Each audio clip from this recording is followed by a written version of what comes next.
itself often, but if there's a team to put a stop to it, it will be Sentinels. And after they've made the readjustments that they've had to, we've talked to them in interviews before. They feel like they've been really figuring out midway through the meta how they've had to make those adjustments.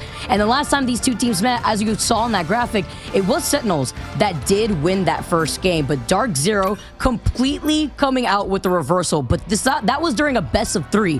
Here we have a best of 5, and I'm expecting this to go to distance as both Mantises are off the table. That is the big difference because they do adjust so well, as we saw in that first matchup. Best of 5 is such a different story. Mantis off the table for both teams. Obviously very important on the way that Nectar plays, where Amazing can swap over to that Mantis. Two goats going at it. More like Rams when they're bashing heads. Ultron save for both teams. I'm telling you, it's like a mirror match. Getting a little bit of deja vu here as the Star-Lord respect comes out from DarkZero. We were talking about the Star-Lord that we've seen from Nectar before, but it's the flexibility that we've also seen Nectar. They've rolled out with either the Hela if they need it, because we don't really see Hela in general, but the Psylocke has been making their way back into these matchups, and that's without 4.5 being into play, but it's the Captain America save coming out of Sentinels too for Crimzo. Yeah, so I like this Star-Lord and Human Torch ban. You know, obviously trying to shut down Nectar, but Avery playing such a good Human Torch yesterday. We saw that they're kind of attacking on all sides there, and there's just no response to be had. The save there for Crimzo to play that cap, and so fitting for the role that he plays for the team. Venom banned as well, so they're trying to stop a little bit of that. You know, in my opinion, they don't play too much of that Venom, but that is off the table. If needed, Techie leans towards different outlooks, same as Crimzo with the save on cap. A little bit confused there, but either way, do get the Jeff save. Korova gets to play the Baby Shark. They're just trying to shut down that dive here. We've seen Techie onto the Venom at times, but Techie also a really good mag, so now you allow Techie to go over onto the Emma. Same thing onto the other side when we highlight Madara.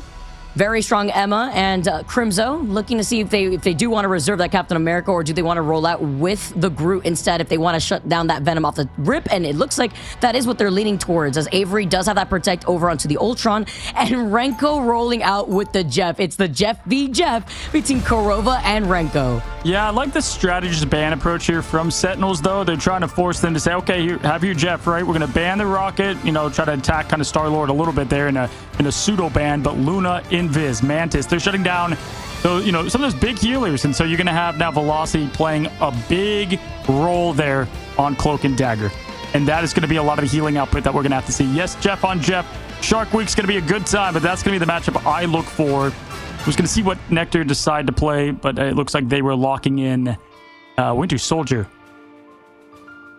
As we take a nice little tour through Celestial Husk here too, it's nice to note that neither of these teams have played on Celestial Husk just yet. Usually it's Hell's Heaven, obviously we've seen Krakoa here too, but now moving out of the gates, no Burn to T'Challa either. Celestial Husk is going to start things off with Madara being on that Doctor Strange before he'll probably swap off, and then we get to see the Doctor Strange portal to cut off, Sentinels rotate.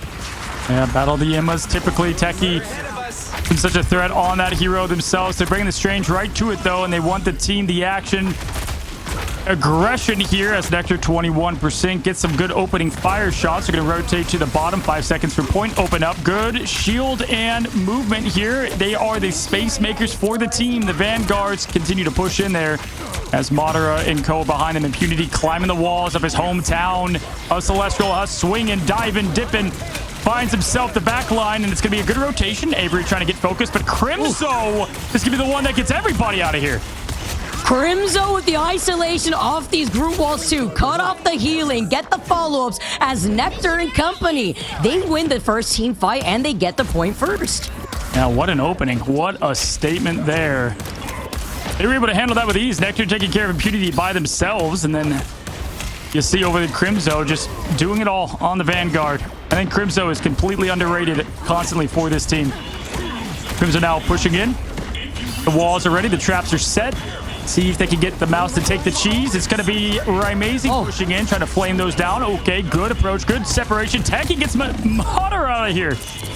Yeah, good isolation right there, as well as just sneaking through the extermination right through the cracks of that wall, but it cost Avery to go down, and they don't have a rocket, no BRB, and now it is smashed, and DarkZero having the number advantage, forcing Sentinels to back away. Armori has that invisible boundary to keep this fight going, keep the stall going forward, as they're looking to continue on this domination, and Renko finding impunity is huge, because he can't get the reset with the Feast of the Abyss. And right now, they're just charging up this point. 50% in climbing. The Supernova up and ready. Crimzo trying to find it. Wow, what an aggressive ult there. Nothing to come from it. What the heck? What a Hail Mary, but did not land. Techie does get the pick either way, though. They don't need it as they continue to push in. We've seen Crimzo do these Hail Mary imprisonments from time to time in this Vicky, as Techie is having and imposing their will. It's going to be now the quick swallow from Marinko once again. And it's just going to be Sentinels getting this point as they continue to sustain it down. And Vicky, this is how they started last time against this team. They won domination to open things up. Yeah, and they started off really strong, but it's continuing on with that momentum. And that's even with Rymazing taking to the skies alongside Smashu. They pull out the diamond. Rymazing tries to counter, rotate right behind the other side of the bridge. But Techie, with this aggression, being on the Emma, boosting up into that damage before trying to force Techie to back away. DarkZero will re-engage now. Meteor M, Extermination to start off this fight. Yeah, just barely sneaking out of there. The rotations were good enough to keep the stagger from happening. Smashes opening up now with the explosions from Ultron, raining above, going full aggression. It's going to now be Smash taking down Crimzo. That's big to give this team some type of life on point number one. The fear comes up, lands down, nothing to fear. Right now, outside of Sentinels with this point and a 99% in climbing. Nova is up. Flame on, game on, throws it down. Rymazing looking for Techie. Ow. Techie now low, 32. Okay, good keep up from the strategist. And good, amazing terror caves from Velocity. It was a back-to-back that landed on both of those Vanguards. That's what caused Crimzo to go down and what forced out the invisible boundary that's now not on the table. Neither is Exterminate. Renko really only with the Itch Jeff. Korova to match that following right afterwards. But they could focus that one Itch Jeff from Korova, looking at Nectar and the reset potential from Bucky.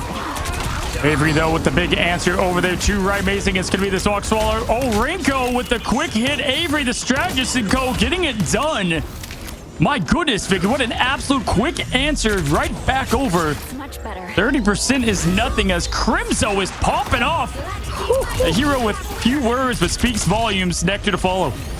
I am Groot. That's all he needs to say here to make a statement. Overtime now, 99% in favor for Sentinels.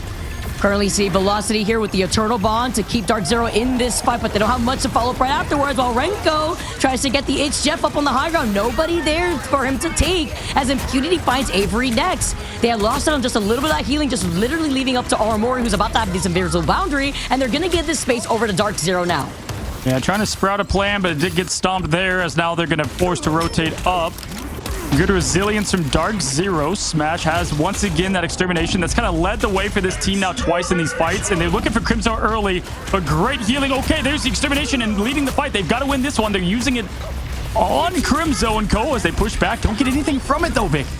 Yeah, they really wanted to capitalize off of another good terror cape from Velocity, and now Crimzo walks up, Groot hug, wall right behind them to try to block out their positioning, but with the Meteor slamming down, it finds Armori. Armori had just used up that invisible boundary too, but it's fine. They still were able to restabilize for now before trying to move up. DarkZero now have Rymazing onto that Doctor Strange portal right back around, as well as the Eye of Agamotto. Yeah, that was a good Spaceball special, and then they instantly countered that, got Mater out of there. Rotating around the Eye of Agamotto. What an opening, what an aggression. Comes from the forward teammate and Rymazing. Not in the hands of Duelist, but in the Vanguard. The Strange himself gets one. Nectar gets down. Velocity, but Rymazing another. That's going to be a big chip. Boom, baby. Oh, now just playing with his food. Come on now. He's waiting for as long as possible when DarkZero's close to that 95% of oppression right now on the point. Renko has the Itch Jeff coming up right afterwards, but they need to recontest. What a play, what a way. Now it's Jeff off, Jeff violence. This is what you've come here for. Throw your bets in. What Shark's coming on top now? Crimzo getting the team back into this thing. The Jeff opens up, looking for more food. Came up empty the last time. Marinko is going to be getting the Whirlpool down, and there goes the quick extermination of the Shark. Say your goodbyes to the baby Shark himself. Nectar, though, getting the other opposition out of here. No Jeffs inside. Velocity with a great pick on Techie. Oh my, Vicky. Both Jets are turning into sushi here, and Crimzo swapping over to that Doctor Strange. Had used up that Doctor Strange portal here, perhaps, as Armory is the next one to go out. Velocity with another Terror Cape. We've been seeing you, Velocity, used up the Eternal Bond, is able to cape away with the Dismissal, and Madara and Impunity. What a turnaround from DarkZero to take that first round. Yeah, listen, you can have early bruises. Doesn't define the round, though, and they just completely shook that. And, I mean... Woo! That was absolutely what I expected between these two teams. And I expect this on every single point, every single match as we look towards ahead. Crimzo, 98% and climbing. They can use that. But Vicky, it was the resilience there. And amazing, honestly, opening up that opportunity. I mean, what a way. What a play. 74%, 10-2. Getting it done. A little sneaky eye of Agamotto from the high ground while Amazing was waiting for the opportunity to jump on Crimzo's head. There's that cap now coming out, the Steve Rogers that they saved up before getting started on this map. Now finally coming out. The group was fantastic here, but a lot better with the Captain America, I feel like, within this round, respectively, on Celestial Husk. A lot of high to low ground verticality that you have to focus on. And with the Flyers on the other side of DarkZero, they'll be able to get out of their line of sight a lot better. For sure, some food takes a little longer to cook, as we're seeing now. DarkZero looking on top. We have Impunity, 97% to dive in. As you said, the aggression's going to happen right away. Nectar does this swap often if needed. Look out for the Psylocke Demon.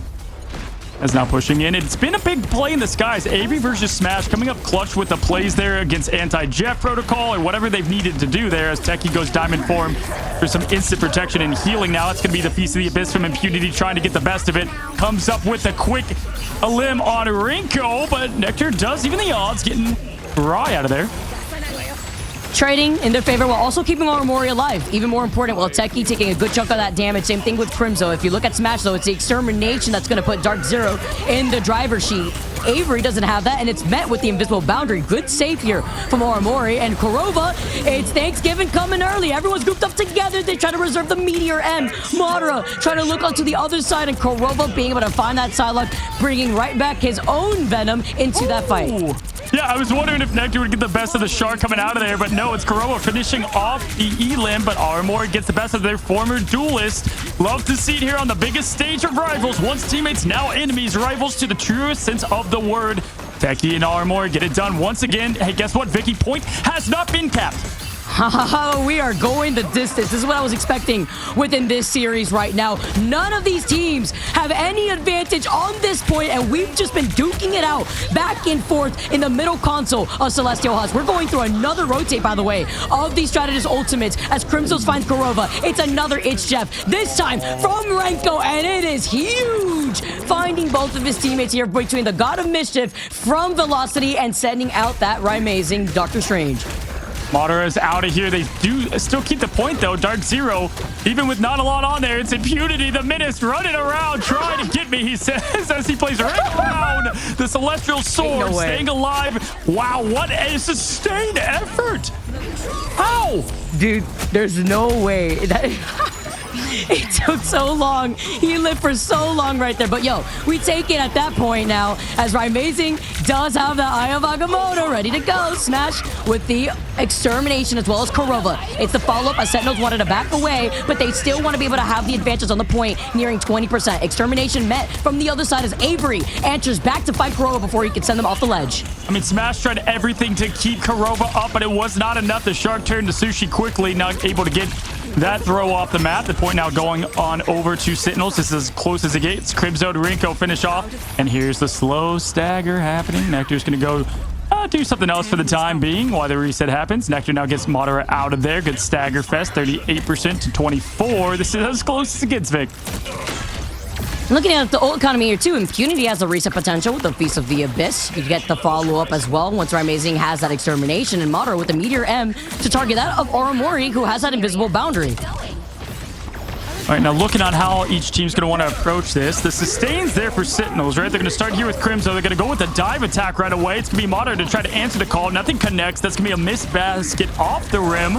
Impunity has gotten some value out of these feasts before. Finds another on Avery. That gives him the opening. Rinko, though, can follow. Armory is going to be able to keep this sustain alive, but Crimzo just right in the face of victory here as he continues to rotate tech. He's going to keep everyone else at bay.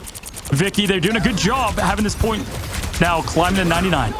And shimmy away from that Terror Cape here, too. The It's Jeff. Renko gets 2 big ones, but no protection. The invisible boundary was just short to protect Renko there. Instead, it was the focus onto the Vanguards, and now Impunity backs away because Sentinels, or Mori, still finds Amazing. They still have the number advantage in their side as they near 99%. Yeah, the clash of comms. Impunity's gonna be able to jump install this thing. They don't need the strange swap over as they're gonna continue this fight. Overtime's ticking. Georgia is waiting now. Avery's gonna open up this thing with Discrimination. Crimson gonna get Kurova out of there. They're gonna get themselves, don't call it a comeback, 1-1 right now in this first domination. Let's go. We're going the distance, Cozy. That's what I was saying before. Already opening up beautifully with the way that Sentinels flipped that around. But can we talk about how long that first fight was? We had, what, 2 rounds of rotations of the ultimates? Yeah. Insanity. I mean, this is what we had the first time they matched. And by the way, just the clash of comms is what I've been saying. You know, you get the yummy, and then boom, the Jeff's dead every time. I mean, like, before the Jeff can even find victory, it's gone. Smash was using the entire extermination on Kurova, and it just wasn't enough to keep them alive. So they're just calling out great. Nectar's now gonna, you know, get the old ace in the hole of magic we've seen them play time and time again. Probably the some of the most flexibility rotation from Nectar. Thanos himself, as many have called him. Looking ahead here, once again, both on the Jeff, neither coming up with crazy success. I would say, obviously, there's been a couple big plays, but not on that last one. All you need to do is capture the mission area. Got it? It's hard sometimes when you're getting target focus and a reserved ultimate just to crash on top of your heads. And now DarkZero have 3 ultimates. Make it 4, honestly, with the It's Jeff from Kurova getting started into this game. And by the way, you talked about the magic. There is that flexibility as Nectar comes rolling out together with the Doctor Strange as they look for the reset on the Kraken Impact. Kurova tries to get everybody together right on the outskirts of the lip of the map. It's the Doctor Strange that falls to his doom. Hasta la vista to Crimzo. What a way, what a play. Kurova getting Crimzo out of there, former coach. Now food for Kurova, who's going to spit the joyful splash. And my gosh, what a way to get things re-rolling for the team. Renko just tries to find his team in the spawn room. Look at Kurova, slight little smile on his face. Get little comms there. Was one of the more talkative ones. I would say Amazing was more quiet of the comms when I got to watch them. Kurova a bit more talkative. But Armor and Crimzo really just have such a way of getting the team directed where they need to go. Impunity looking for more. Has been able to always find something with this feast, Vicky. Okay, a pesky fly on the wall, literally.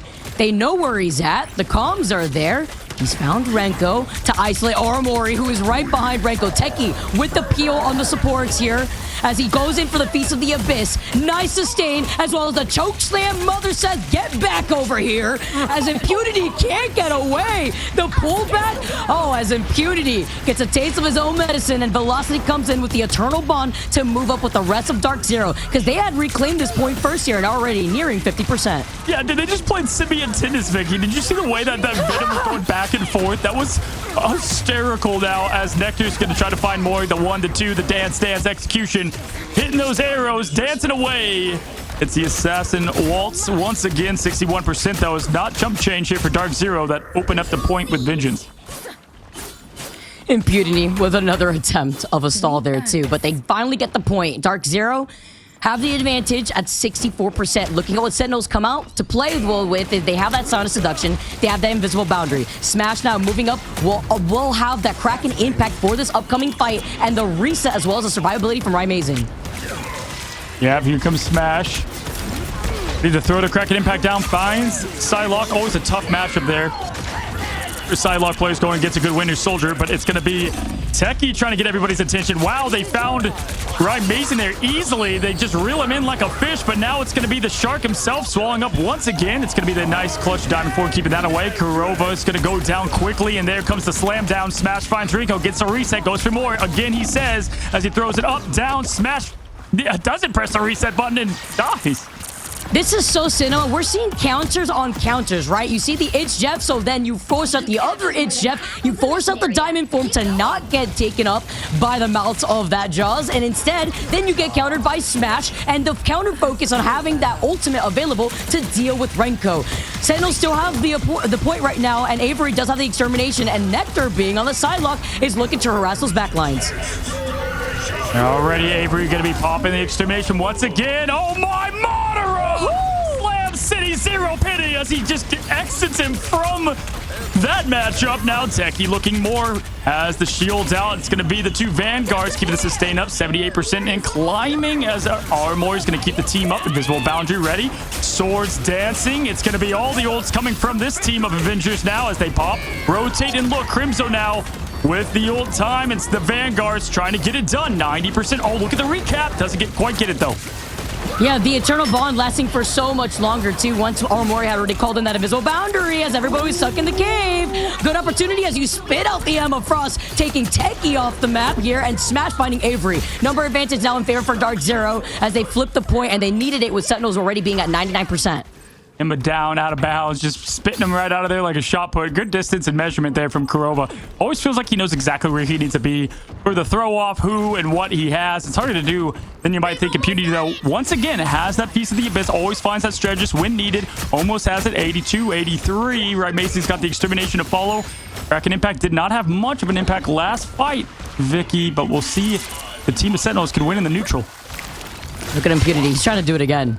Trying to dive right back onto this backline here as DarkZero near 99%. You can see Renko looking right behind him here. The Itch Jeff as Amazing has the Extermination cure, but they have to continuously need heal from this backline as Renko's forced to pop the Itch Jeff, leaving Oromori, Avery close to his own Extermination as Nectar finds Amazing. Huge pick here after Amazing was trying to utilize that as the arm endangers the Kraken Impact, does not get the reset. Smash had saved that for Renko. He makes a swap over to the Doctor Strange as they're going to be portaling into recontest. Up again, dead again. I mean, he was trying to find his next target, but they found him, Techie, Nectar, and more. So they're looking for the recap. Right, Macy back over to Strange, though. They can portal touch here. The Cap's going to come back. He's waiting to get in this thing. Once again, that's what won him last time as they get the quick hit and finish on Kurova. Point still not there, so good connection. But right now, kind of staggering in, Vicky. Not what you want from the portal comeback. It's going to be together for victory as Crimso yells it to the team in person and in-game. Mori's got the invisible boundary, though, to keep the team up.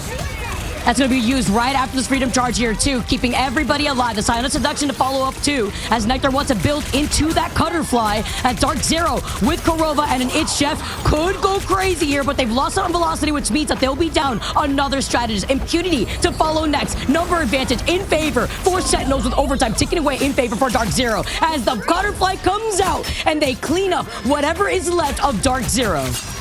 Holy butterflies in, bodies out. It was fatal. What a way to hold things down. It's Sentinels once again taking domination 2-1. Same story, Vicky, as the last time they fought. I mean, that was as close as it comes.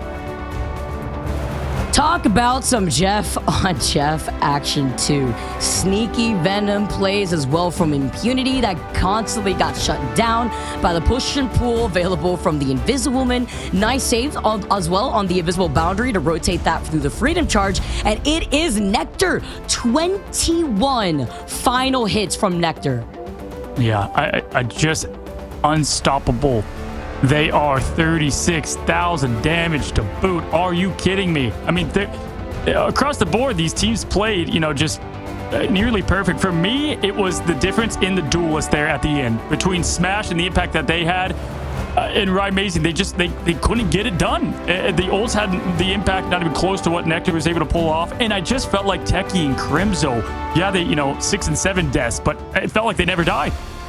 Yeah, I agree. And Oromori, too, being able to have that survivability, 36,000 healing output. Velocity was on fire. We kept talking about those Terror Capes. The Eternal Bonds came in clutch. That's why you see Velocity with 41,000 healing done.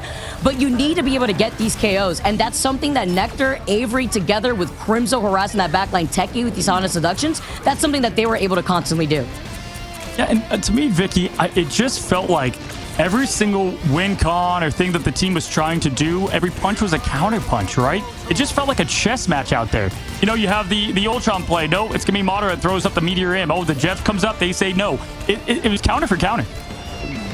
That's why the Jeff was a big problem, too. They had to reserve ultimates just for these Itch Jeffs. But then you see the portal play, you try to get back onto the high ground, and the counter rotates that we had from Sentinels. When it comes to a map like this, where you have that low to high ground rotation, it could be difficult. Look at this. We saw Smash, again, reserve that Kraken Impact to deal with the Shark. If it was Shark v Shark Violence, it is Nectar that takes that MVP role. Once again, 45 KOs, only going down 6 times, but it is that 21 final hits. Putting the duel in duelists. I mean, just insanity. 45 and 6 and getting them when they matter most, right? I mean, you saw half the deaths there from Team Sentinels. They always found a way to rotate the correct way and just not able to get the finish exclamation point once again. Very similar to the first time that they did go against one another. These teams are they're so disciplined, Vicky. And so, big bands, they're always going to look good. It's going to come down to little moments, little things that they can do to adjust. DarkZero, the good news is you were quite literally here a week ago. So you know what it's like to be down 1-0 to your former teammates. Literally a similar situation. It's a deja vu out here. We're looking at this matchup. Once again, Sentinels were able to take that first map on domination. Can they keep this up, though? It really depends on the pick and ban phase, because even when you and I were able to interview DarkZero, they felt confident. They felt like they had figured it out, and they were not worried now as they're down to 1 game, as they want to punch their ticket into Atlanta. As we look to take a break here in just a moment, I want to see from the chat, y'all, is it the same? Is history going to repeat itself? Does DarkZero come back and win this thing? Is it Sentinels that punch their ticket again to land? Let me see it. Let me hear it. We're going to take a quick break, allow these teams to reset, reload. We'll be right back.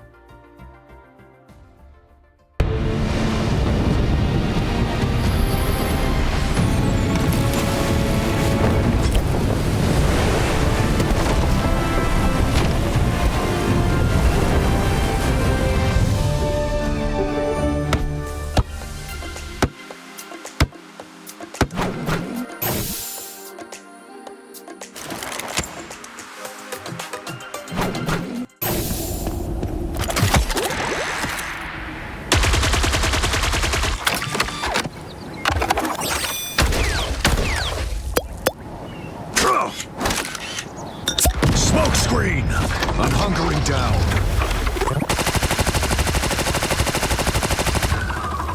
Judge, jury, executioner!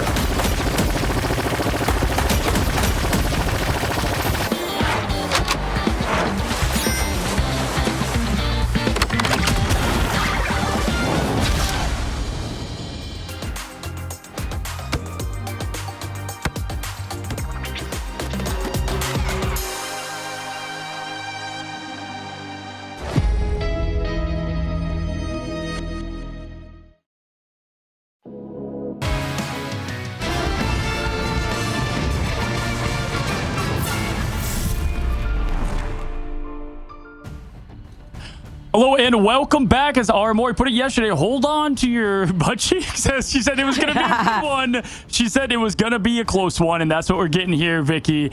I mean, it could have come closer there on that last matchup as we head into what is our next map.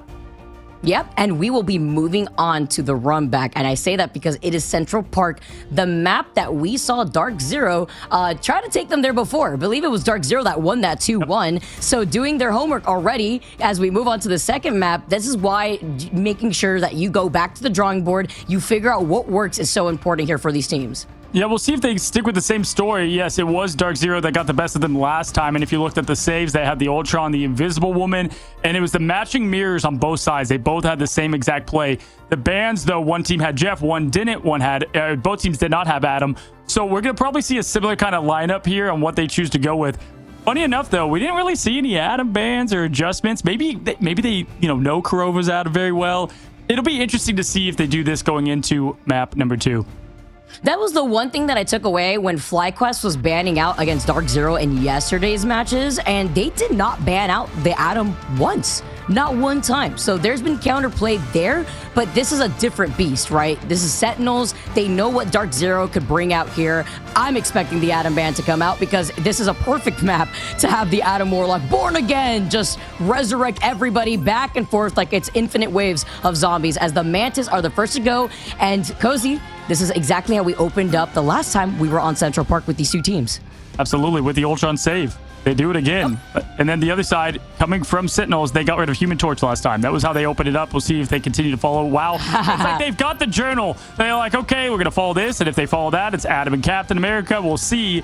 Vicky, I want to say, it's nice between them. We like them. They're old teammates. I'm saying this right now. They fell short of expectations in China, point blank, period. They want to know you know, in their heads, it's kind of like, who was the problem? Who was the issue? You know what I mean? A bit of that in there. So this is everything on the line in terms of egos, in terms of how these storylines have clashed. A little bit of a different look, though, and, you know, you want that for Sentinels, who did lose this map last time. And bringing newfound talent. If you're looking at Sentinels, the way that they've had to rework things, I'm wondering if they do want to stick to that Invisiwoman save from both sides as well, because obviously we know the flexibility that both of these teams have when it comes to the strategists. I highlighted Velocity out here with that Cloak and Dagger between the Terror Cape that we saw. The Phoenix is the next to go, though, and that's been a change-up because we usually saw the focus on the Jeff being a problem, but they've already figured it out, as most of these teams have, when it comes to dealing with the It's Jeff and reserving an ultimate, as the Torch is the next to go. Yeah, I was just going to say, Torch is probably going to go here. Avery been picking up the heat there, a ton for them. The save there on the Star-Lord. Thought the ban here would potentially go... Okay, they're going to go on the Venom. All right. Wow. I like it. Impunity was doing some work there in the back line. You got to shut that down, especially on this map where things can get out of control. You're letting the Atom come through too, though. And Jeff. You haven't been the Jeff. Yeah, and the Jeff. So that shows that they would rather prioritize the flexibility of Rymazing's pool, who Rymazing, obviously, we've seen him on the Ultron here on this map again, too. Impunity going over to the Cap, because now you also have no Venom to follow up. This is interesting. You also have the Protect 2 on the Star-Lord, so it's a very different look. It's more of a priority onto the duelist between the Phoenix and Star-Lord saves, rather than the double Invisiwoman saves. Yeah, definitely. I mean, they mix things up a bit. I think both teams can look back at that last match because, you know, the funny thing is when they had this matchup circled on the board, right, you can quite literally watch film from just days ago. So that just helps out so much in terms of prep, especially when it looks at maps. And make no mistake, I think DarkZero picked this map for a reason. They clearly have done and looked at the tape, and they're like, okay, we feel good about how we played this one last time. Things have changed a bit in terms of pick bans. We'll see if they adjust to it. It's going to be Karova on who you came here for. Man does not disappoint. He's going to be on Adam Warlock, and then you can have the Star-Lord there to play as well. So this is going to be a fun one. Nectar on the Bucky. Vicky can be scary. Karova, the embodiment of Adam himself. I'll keep repeating that until the end of time here. As already Sentinel setting up on this defense, Crimzo being on the groups. Also saw Crimzo pop off crazy on this map with the group plays as Nectar takes onto the high ground, being on that Bucky, trying to send out the Steve Rogers as Impunity jumps onto the high ground. Just insane tracking there in the 1-2, but a quick save there from DarkZero. It's going to be all pressure going in right away. Love the aggression here. They're going to set up the play. Impunity, who did have that Venom ban, is going to go to the Cap himself. Was banned last time from playing Cap on this map, as Techie is going to look for more. It's going to be Avery with the first lap, though. Smash goes down. Once again, Smash been going down kind of early here for DarkZero. Look to get that set up, because when you have Rymazing over to Ultron, that's kind of your damage output here. Karova can do a lot on Adam, but it's not going to be enough when you don't have the firepower of Smash. Have the numbers available for your aggression here. Karova slowly approaching that Adam Warlock Karmic Revival. Rymazing's going to be able to open up the gates first for DarkZero to close in this gap with the Extermination. Look to the skies, because Avery's going to be able to match that together with Nectar, wanting to get a reset with the Wombo combo together with Crimzo and that Strangling Prison. Already here, Avery punching down Wrinkle with more. It's going to be the strategist getting it done, but Karova bringing the back, trying to take the wipe to a win. He has everyone here. Smash gets Techie out. Again, that's such a big play. That's such a big body and wall for the Fortress. That is the Sentinels to live to the team's name. Impunity follows, and at this point, there's going to be no answer, but Techie will get the magic out. They're going to get 1.2 point cap. This is the cap to fight, but no, they're going to pull back. Techie is too late on that. Oh my goodness, they actually go to the portal and it's just not timed. Also forced out a stagger right there too. That was unfortunate timing, and even with that Groot wall and Crimzo backing away, they really wanted to play into trying to re-engage with the combo that they had available for them. And now this forces out Renko to pop this Lunarstorm ultimate because they're so desperate to back away, because there's just no time after they weren't expecting them to take the point already so quickly. A good adjustment, though, for the awkward play line for a team that prides itself in comms. They want that one back for sure. Smash finding himself behind the team. Nectar's screen looks like a rave right now on the player cam as he finds Smash once again, gets rid of him in the back line. Going to be the rotation there. Impunity pushing for the power. Eye opens, closes fights often, but nothing from it. Velocity show up. You do have the Meteor and the Call with Rymazing. That will be what they look for, as Avery's going to do good here to keep the team up with the pressure out. Wow, Nectar with the Rymazing hit. It's going to be the slam up, slam down. No connection. Karova's going to get the Resvic. Trying to get the cheeky slam down, and now with Kurova bringing everybody back together, they can get even more aggressive. As Avery, with this extermination, trying to be aggressive, but it's not going to land on anything. There is nobody else to follow up on that anyways, and nobody to restabilize when you've already lost out on 3 people from Sentinels. And I got the air ball from outer space, but it's going to be the alley-oop from the res instead, which really helped this DarkZero team find its footing yet again. Nectar did the plays needed, but not enough as Adam brings them back to life once again. Pushing forward, making good headway. 3 minutes, 20 seconds left. Smash just got that legend once again to prove what this team can do. It's up in the air. He's ready to go. He has not gotten anything from these ults from this team before, but this time's a different story. Nectar, Avery, both going out. Crimso now on the one-wing angel yet again. Angela plays here. We've been seeing it happen a lot, but they need to recontest this. He gets frozen by velocity, and they can't even recontest. They get the second checkpoint, and Madara's going crazy on the Magneto, but this is the wrong timing. If you're Sentinels right now, not only have they found themselves staggered, but they have yet to stall once. You don't always need a three-pointer. You know, the ult to get the slam is just the often constant twos in the paint, and that's what Madara does there. That is the fastest point two we've seen, I would say, in a while between teams like this of equal caliber. And Smash just putting on a special right now. Crimson going down again. I do like Angela on this point, but this is going to be a tough rotation here as they're going to push in. It's going to be the open up yet again from Ryan Mason. Grand finale opens in this finale between these two teams. Vicky raining down, trying to get the pressure early. Fit of both works. Oh, the double! He gets the double. Let it sing here as the Angela has come to play. Cue the music, the shish kebab and all, and it works out perfectly on this point. Heaven falls, but hey, how about you go visit hell for a second? Throws him right off of despair.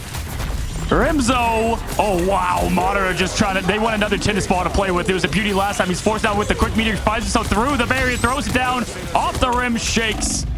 As the team continues to rotate out. Tries to survive the stagger at the cost of the ult now. Continuing to charge.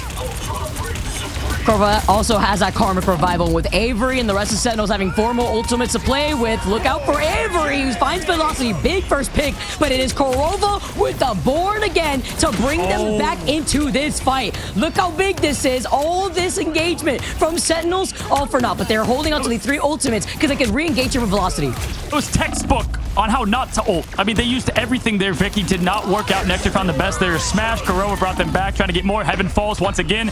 This time, no ledge to be found. This will be the seduction coming from Techie. Trying to join in with Crimso there. Vanguard on Vanguard, helping the team out. Right, Mason looking for more.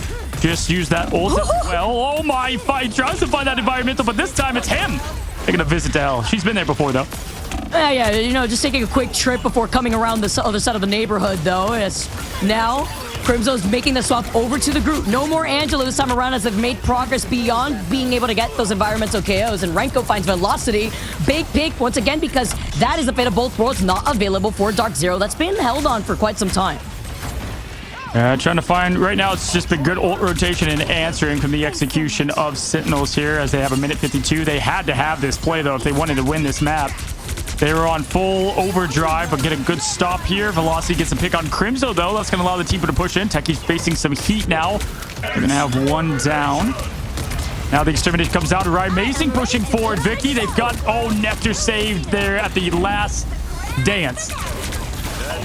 From all cancels here to resetting, Renko now bringing everybody from Sentinels back in the driver's seat. It's going to be able to have that dance off between velocity, the fate of both worlds. Smash has a legendary opportunity here as the Angela is coming back from Crimso. Nectar shuts down velocity, but with the Born again, Kurova brings them back. Nectar with the reset as he can try to find out where are you hiding as you see Impunity holding up that Captain America shield with the counter rotate and the re-engagement now from DarkZero as they have everything ready to go.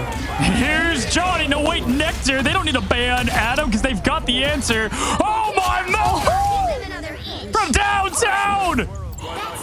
Oh, but yeah, you get that spray in. You feel yourself, Madara, as he moves up with the payload. A crazy 3K here as Smash finishes off Crimso. He puts him on the poster.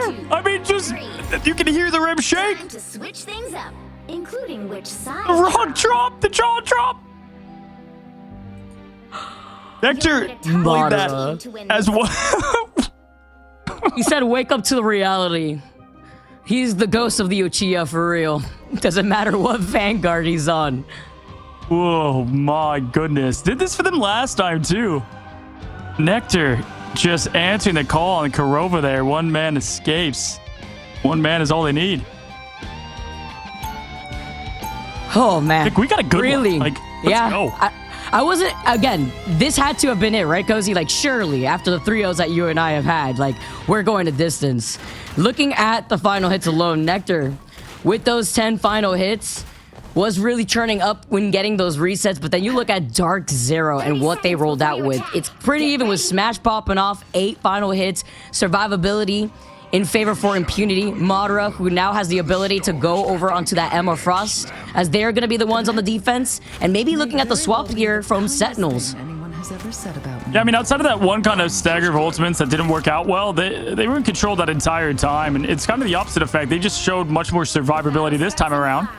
It started there from the shaky point 1. That's a very hard point to get, especially with the recontest of the portal. So, you know, DarkZero does have that advantage here. It can be a bit more buttoned up from what we've seen, Vicky, as the teams continue to collide. Once again, and the team comps are looking the same. Techie being on the Magneto. We're trying to close in this space here. Kurova's still sticking to the Atom, as it was working out amazingly for a lot of these re-engagers, allowed them to get that push that they needed with a huge Madara ult. Impunity 2 creating these walls, just trying to build up this space as Crimzo gets pulled in. Nice dealing with just trying to control this space, but then he gets choke slammed. He manages to get away. Look at the damage output. He stays alive. I cannot believe it. The survivability from the Strident Sentinels. Tree on tree, grass type on grass type there. Insanity Crimso stays alive. That's going to feed the ults for the strategist as well, but it's Smash and Madara to continue this thing at the hands of Amazing in the sky, Vicky. And one thing to notice, obviously, Nectar over to the Jeff, wants to have the big moments to throw him off the edge and face them as You Are Nothing pops. Good reset on the health that was going down, but at the same time, all right, team wasn't there, just tries to get, you know, tries to get that health back up in the white room. I wanted to try to get a follow-up potential here, though, because you have Crimzo approaching that strangling prison. Nectar with the It's Jeff, but look for Smash, who's going to be able to reserve the Kraken impact for him. And DarkZero have that survivability here, too. They have Kurova with the Born Again, Velocity with the Fate of both worlds. They move up as Crimzo brings them here from the other side, but it's Impunity that sends it out first with a strangling prison. A beautiful group wall from Crimzo to originally block that off as the Born Again comes out from Kurova to re-engage. Yeah, that's the big one that Nectar was looking for, trying to find Kurova in this thing, but he doesn't care about Born Again. Gobble, gobble. It's not Thanksgiving, but he's making it look like it. Oh, we got to get through the first holiday first here. It's looking like Halloween, a little scary, as a nice dagger comes out and Sentinels get this payload moving.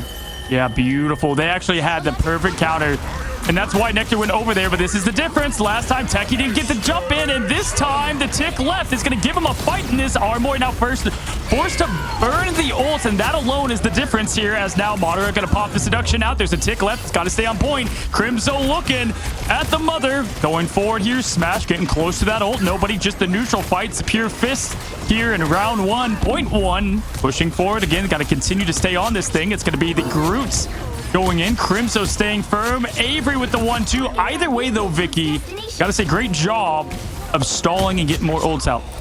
And that's the goal here, too, because even if they just fully send it at this point, they stall for as long as possible. 3 minutes, 40 seconds in favor for Sentinels to get to that first checkpoint. And now this allows DarkZero to re-engage, to clear up the space that Sentinels were unable to do when they were the ones on the other side. Oh, my goodness. What a matchup we have. I mean, just incredible. And Nectar just knowing exactly what hero he needs to go to make the biggest difference here. They continue to do that as, oh, it's Kurova v Nectar. I'm telling you, it's the battle of fates, the duel of fates. Quoted John Williams earlier. We're seeing it right here, the battle of heroes. Call it Anakin and Obi-Wan. I call it Nectar and Kurova.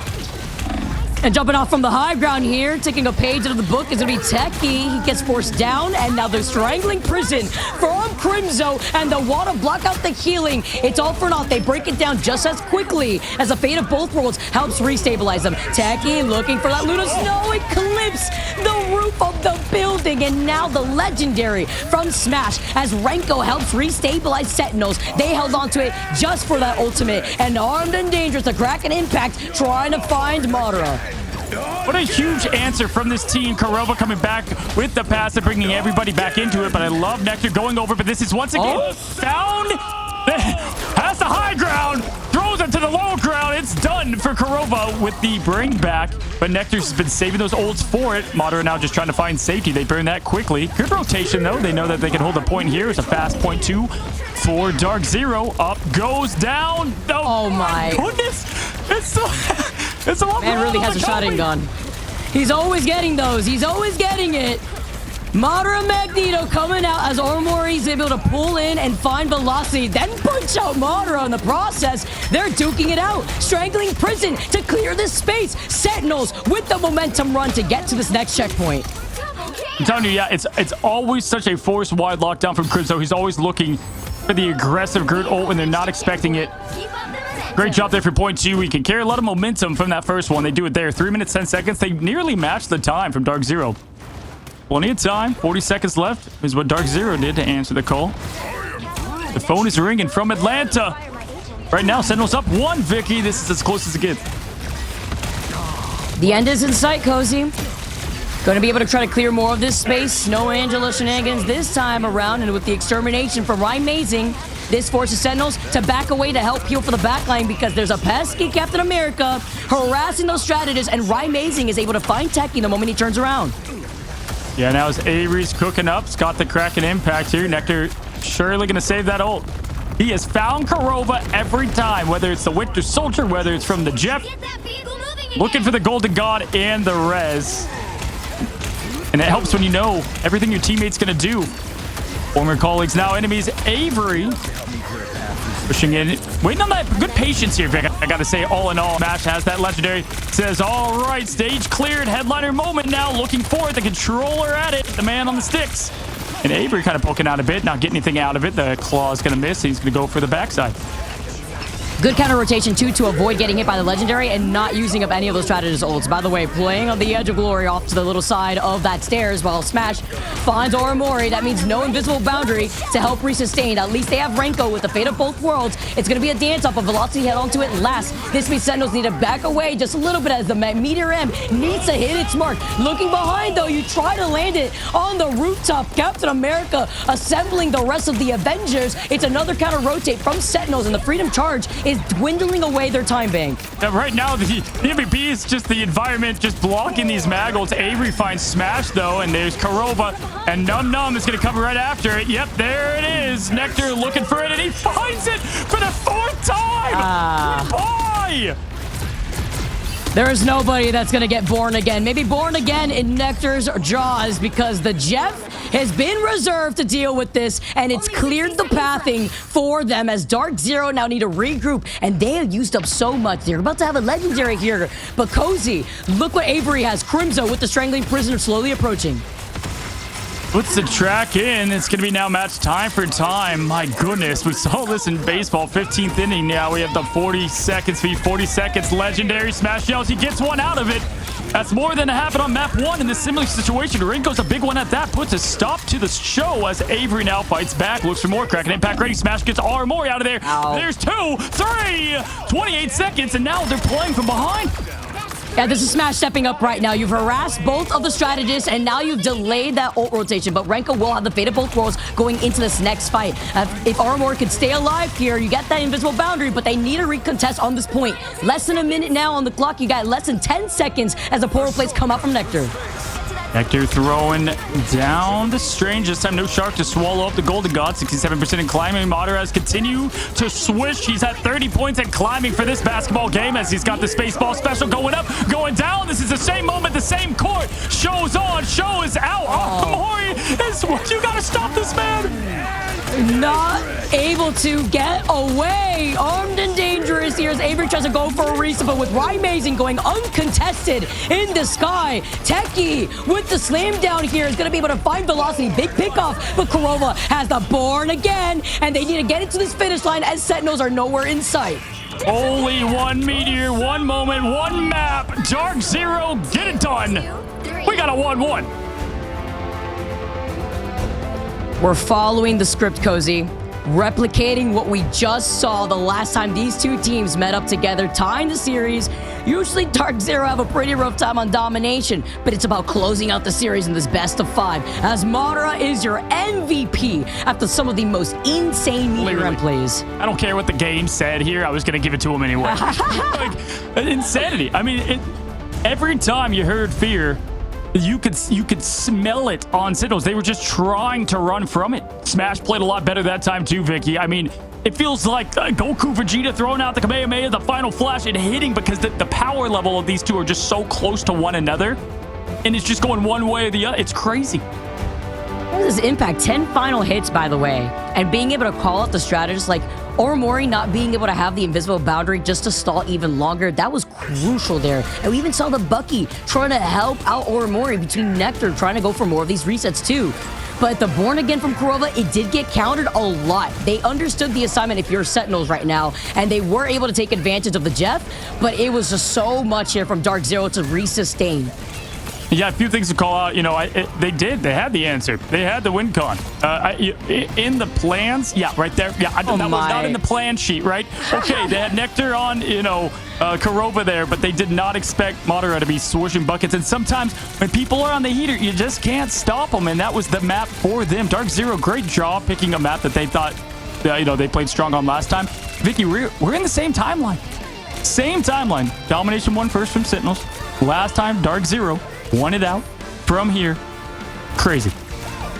Smash 2 really stepping up, especially within their defense. 13 final hits, as we saw, 32 and 14. The Star-Lord, he did go down a lot, but he put himself in a position to get a lot more aggressive thanks to Kurova being right there on the Adam Warlock. But the MVP going over to Madara, having those impactful Meteor M's, was on a different level if you compare it to even the 17 final hits that we saw from Nectar at some points. Yeah, I mean, the dunk set it up. The squad shut it down with the alley-oop of a lifetime.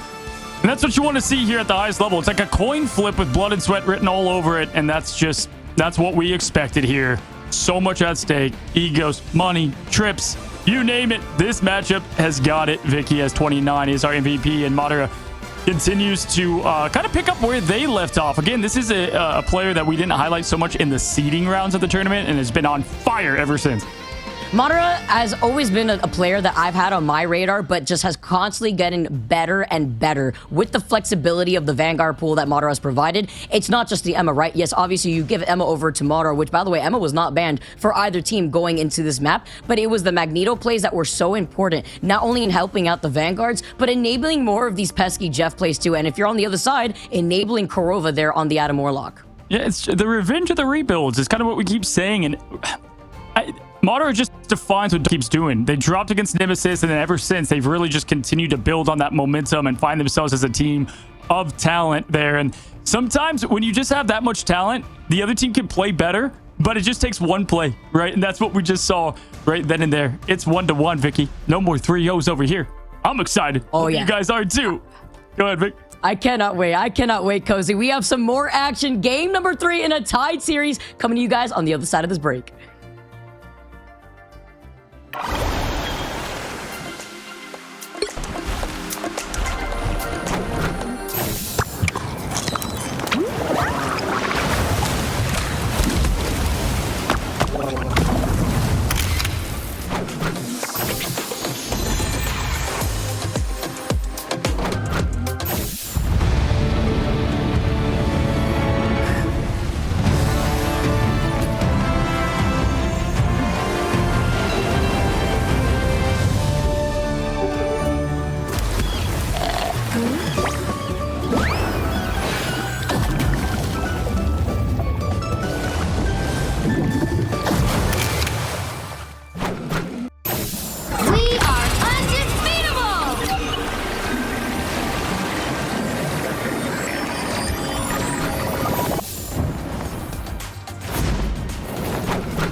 What's going on, guys, and welcome. If you've been waiting for the match of the entire tournament, you're in the right place because this one has been an absolute heater, neck and neck, Vicky, as we find ourselves for match number 3. Yeah, moving on to map 3 here. We're going on to Spider Islands too, Cozy, and this is great because you talk about the homework being done, and usually DarkZero have a higher success on Convoy versus Sentinels, but they're both 1-1 apiece here on this map. Yeah, Spider Island, we don't see this picked all of the time. Love the pick, though, here from Sentinels. They feel like they have the edge on what they can put together. I think, again, their game plan was really well done, and we talked about it a bit, but they played such a good team that last match. They had a lot of the answers. You just can't sometimes beat talent when it shines at its brightest stage, and what a biggest stage it can right here, right now, guys. If you're just now coming in, the winner of this is going to be moving on to land to Atlanta. Loser goes home, Vicky, and an everything at stake situation. When you have some former teammates that you're playing up against, everything on the line. Pride, money, and your opportunity to make history within Marvel Rivals Ignite. And as we move on to Spider Islands, this is actually where we got to see DarkZero and Sentinels play off against here too. And Sentinels coming back here, they figured things out because this was a very close map between the two. And this is also another one of those maps where they wanted a prio safe on the Ultron and the Invisible Woman, which obviously we've been changing up a lot more of these safety picks. Absolutely, yeah. It was 3-2 in that favor. It's funny, this is just following the same course of the last matchup. And, they feel like they have the better end. It's a lot of Ultron, a lot of Invis save time and time again. The ammo was not banned at all last time these teams did clash. And really, that's just a respect to what the team's been able to put together here. Madara's so crazy on that. If not that, Magneto, we might get the save there on the top end. Ultron being saved yet again. It's been coming out in clutch here, especially if you're going to have another flyer take to the skies. As we know, that Sentinels could roll out with that Star-Lord if it doesn't get banned, but it's the Captain America, the respect. Once again, over onto Crimzo, who has also come out with that Angela. It was very fun to watch those environmental KOs, but now rolling here into this map, we get the protection onto the Mantis. Yeah, that's the first. These teams ban Mantis every time, quite literally. Last time they played, Mantis was nowhere to be seen, right? Mason going to be playing on the Mantis. Typically, that's what we see from him. Captain America stopped for the Crimzo, like the answers to the calls so far. Looking at it. Human Torch to follow. Expand up. What I would expect here, most likely. Okay, so you have the Torch to follow up, and it's going to be the Phoenix on the other side. Right now, I think that DarkZero, they're okay with what's been banned.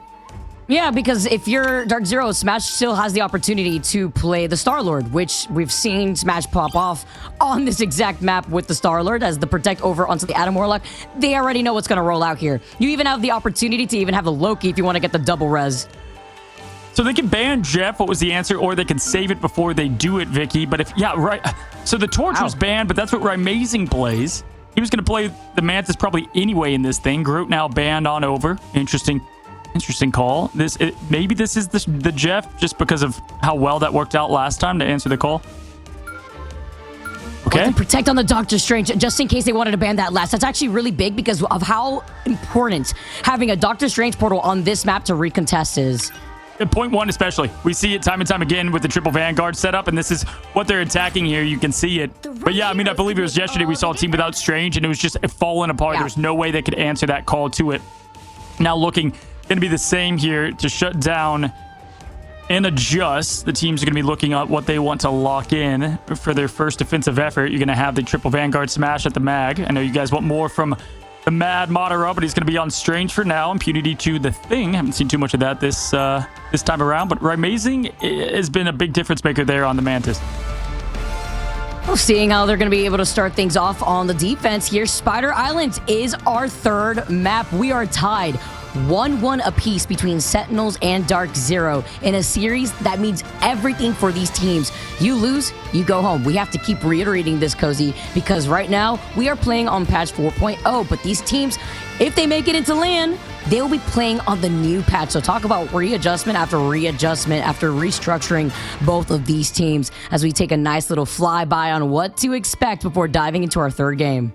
Yeah, one of these teams get to redeem themselves on the biggest stage we've had for Rivals. We jump in, y'all. This match will not decide it. It's just match 3 in a heavyweight fight. Madara here on the Wizard, looking for the left side. Nectar favors that side typically. Now gonna go right into it. It's gonna be the once again magic show, Vicky. They play this a ton on this map. I like Nectar's flexibility here, taking out something that we don't usually get to see all too often. Maybe just a little sprinkle on top, as the damage output is there with Amazing also having that damage boost being on the Mantis. Korova building into that ultimate, and they are running that Loki and Adam Warlock, so it's going to be Born Again all over your screen, something that Sentinels want to pinpoint, with Renko being on point on finding exactly where that Karmic Revival has been. A good aerial advantage there with the semi float up from the smash, shooting down the meteors as now it's Thing, and the pure aggressiveness from Impunity doesn't need the Venom to do so, and it's Nectar and Rinko though that get the job done. Sentinels looking pure aggression here from the get-go. Mater gonna try to get this team back, and here comes the counter portal.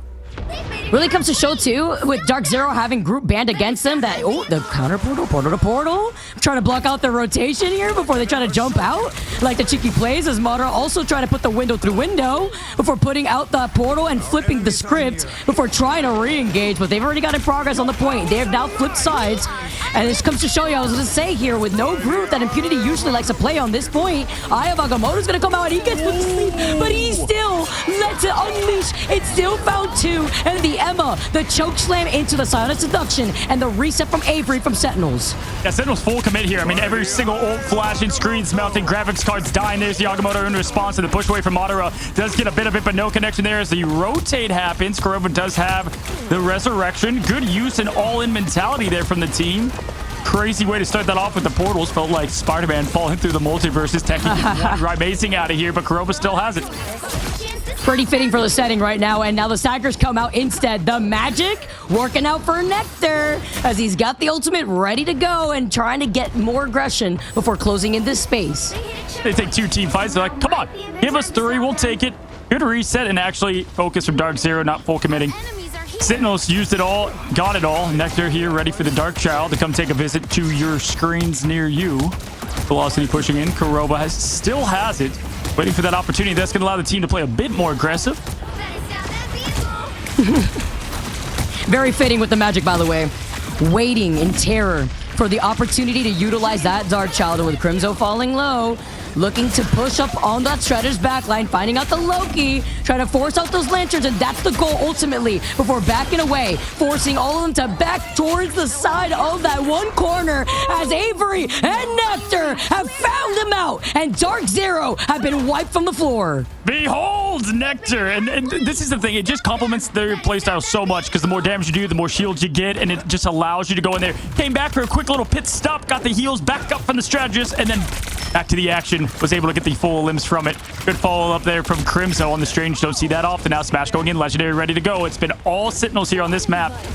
Their pick ready here. This last time finished 3-2. Smash going Legend up. It's going to be Armory that gets a boundary going for this team. Crimzo going to be rotating back for the protection. Nothing happening yet. Look at all the ultimates that DarkZero have now. They're going to rotate through this and the Soul Resurgence, following up with the damage boost from Impunity as he gets put to sleep from the other side. He gets stunned as Techie, Silent Seduction, gets the chokeslam onto the Loki. Beautiful Magneto Bubble to protect that strategist as Nectar takes a quick nap at the hands of Amazing, and Korova still with the board again from the back as an Eye of Agamotto comes out, but a great save from Velocity and those lamps. He gets the copy, he gets the Soul Resurgence, and you hear the Karmic Revival to put DarkZero in the driver's seat. Avery just keeps getting the follow-ups too. Wow. And there's just nothing coming from Rinko. That's a nice bit there for DarkZero to get a little bit of breathing room. But yeah, I mean, Crimson, who's getting eliminated first on every bit, as he actually does go down there, was able to really give this team the setup plays they need, and Avery with the flush to finish. Smash now pushing in. The aggression is all the way up. Amazing fueling this team with the damage up. Vicky, but once again, coming right back around the corner. The counter download complete, too, right there from Korova's positioning to deal with that. It's Jeff was huge. No, for sure. Nectar back on the Shark, too. You know, tired of that Korova. How's that answer the call? He's going to be approaching that. It's Jeff. DarkZero had the Meteor M to pinpoint exactly where that Shark's at. Legendary, almost online here as Madara closes in the gap. Orimori's got that invisible boundary, and Sentinels is trying to get around this one corner that's been so difficult for them. A nice freeze onto Impunity, who was trying to dive those backlines. A damage boost to follow up with him. And Renko's been on top of finding out where that Venom has been. The invisible boundary just to deal with the Legendary. Madara has been patient here with this meteor. We've seen him hit him before, but not using it yet. Smash going to get a little bit of that poke damage out from the meteor. Madara now just backing up, staying alive with the team. Kurova's close to it yet again, but Nectar's there to chomp him down. Happened every single time last time as Undefeatable raises. There goes Impunity. Kurova with the follow-up. The 1-2. And wow, what a quick flip of the script, Vic. Wipe them up. After what we just saw Sentinels do to DarkZero, and they're still conserving 2 of these ultimates. Really, with velocity, you can make it 3. This is going to be a very long fight with the sustain that DarkZero have to work with. This forces Crimzo for some desperate playmaking abilities with the Angela.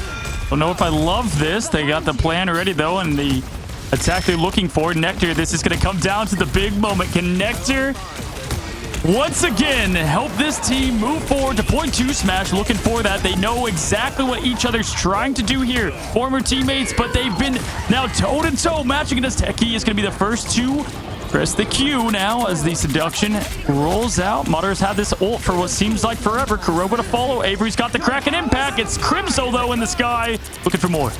I saw a little cheeky sleep attempt, too, from Rymazing, yeeting it over into the backline. It's the God of Mischief in the form of Velocity, though. Gonna be able to get the copy onto the Soul Resurgence, putting everybody up with that speed boost. Oh, boy. From the dance-off, the sleep, Madara finding Techie here. Crimzo could try to go in for the biggest shish kebab together with Avery and the Kraken impact. The Legendary next from Smash as he's been focused, and the It's Chef as Madara shuts him down earlier on before and then finds Crimzo next. Oh my gosh, he needs nothing. The timing on that one was missed, unfortunately, and that's going to allow Nectar, who did come up empty, to at least stay alive within this thing. Madara doesn't need the rock drop or the rim pop. He still gets the swish. Vicky, what a hold. They body blocked the portal. We got the body block off the portal again. Impunity. Oh my, throwing it back there on the Venom too. Just dancing along, making sure they can't get through it there. No recontention and no second checkpoint. Yeah, talk about the buzzer beater there. They blocked that Venom last time. You know, it was doing so much work in the back line. Can only get rid of so much. Was the option now. I mean, they played that so well too, Vic. Avery was really answering the call. My opinion there, Nectar switching over to counter. It just did not, it came up short this time around. Look at Rymazing hovering over the magic, by the way. If Nectar could do it, I can too. Unless we see something else being rolled out instead. As DarkZero are the ones on the attack. And we know with the Omega Hurricane, the goal is the same, right? With the Legendary and the Star-Lord, you purposely utilize that ult to not only build up space, but to force out these strategist ultimates. You want to break through this chokehold of the triple Vanguard, triple strategist that Sentinels are going to be holding them. Yeah, 3 very important picks there for Kurova. 8k damage and climbing. But once again, it's Madara. Right now, your MVP for this matchup. Showing great patience there in rotation. On what I thought was going to be the pop down and the drop there on the invisible boundary earlier, but the rotation allowed them to stay that thing alive, get back together. But the bans were directed towards this part of the phase. We'll see if DarkZero now is going to put in a show with Impunity on the Thor. Okay. You can take my group. You can't take my Venom. You can't take my Thor. The goal is the same on getting into these diving positions to harass the backline here too, while Impunity takes the high ground. And Crimzo taking a good amount of damage here. Hand of Khonshu already slowly approaching as Rymazing out of the gates is nearly at 80%. Season 0, Rymazing's favorite hero was Moon Knight.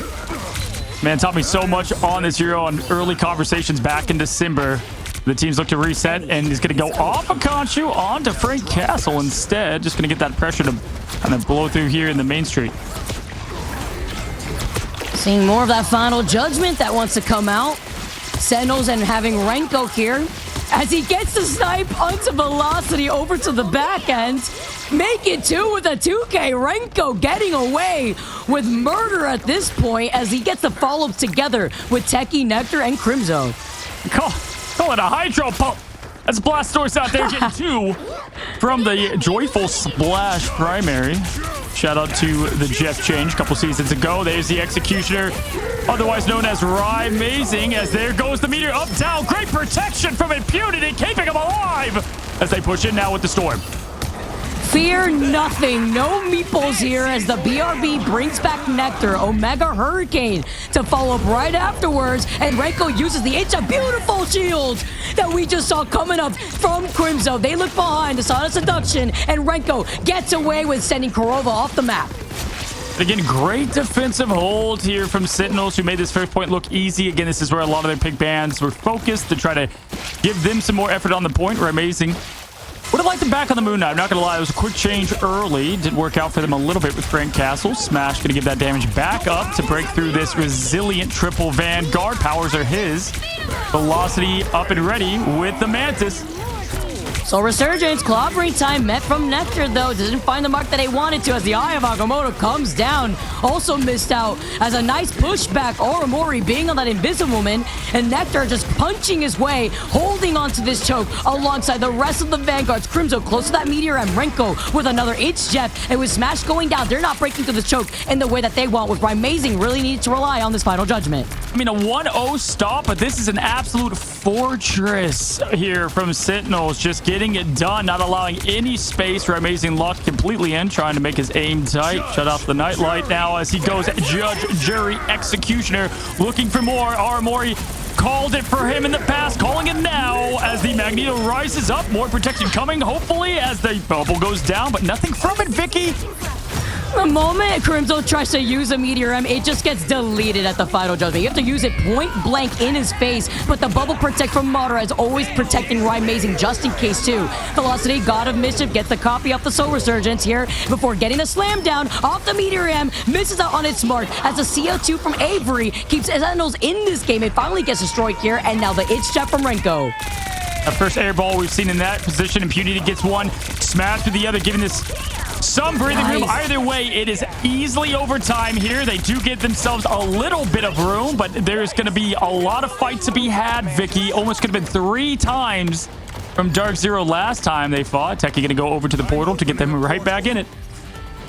Good tracking right there, too, from the Legendary. The moment Avery went down first on that rocket, they knew it was all green light here for that Legendary. No invisible boundary to counter that, and now it's the portal recontention up here on the high ground. Got to look to the rooftops. Less than 5 seconds on the clock, and they cannot get off this point. Yeah, Impunity can set up the back line picks. If they can get it off, that would help them massively because they can't get the ult charge. That's going to be Smash trying to spin to win in the back with the distraction. Nectar, though, is going to open up with the favorite time. Clobbering time as Nectar rushes in, continues to do a job no matter what the role is. Diving back here, going for the protection. It's going to be Kurova keeping the team up, Vicky. The res is close behind. Madara close with the slam dunk. It's Crimzo, though, trying to do the best impression back. He slams it down, lands it down. Techie gets the pop. Huge as Amazing's close to at least having a Karmic Revival. Is it going to be enough? Impunity, Beast of the Abyss, the board again, brings him back in. Huge board again, immediately brings in Kurova, Smash, and Madara, half health. Impunity gets taken out, but he'll come right back around, and Sentinels now are saving onto these strategist ultimates. It's Jeff as Avery's looking to get the follow-up, and Aramori needing to hold on to that invisible boundary. Yeah, they can fly, though, so they have to go down together. Smash could have just flown out of that thing easily, though. It's one big one out of the fight. Renko, though, to follow. It's going to be the Soulbound, keeping this team alive. Amazing and Kurova swap the roles. Time is ticking. Pixels are the difference between the 2-1 start. Madara gets the pick on Avery, though. Vicky, Kurova to follow. Can they... Oh, no! 0, 2. Oh, my God. No. Twice today? Ain't no way. Vic, no, there was the pushback. Pushback. That was that Aramori with the pushback of a lifetime? I would expect at least one person from DarkZero that had wrapped around the other side of the building behind them, but the pushback at the perfect time. Oh my gosh. Clutch this! The pushing the team back, pushing the members back. I can't believe it. Because that was completely DarkZero's then to get another 2 minutes. Yeah. Not having to go far. Another overtime battle. Coin flip to make it a 2-1. It's dead. Oh my gosh. History doesn't repeat itself. Sentinels are up now. 2-1. We look at the scoreboard. We look at the clock. I'm speechless. Renko is your MVP. Lucky number 7, by the way. 777 across the board for these final hits. What a hold That was incredible.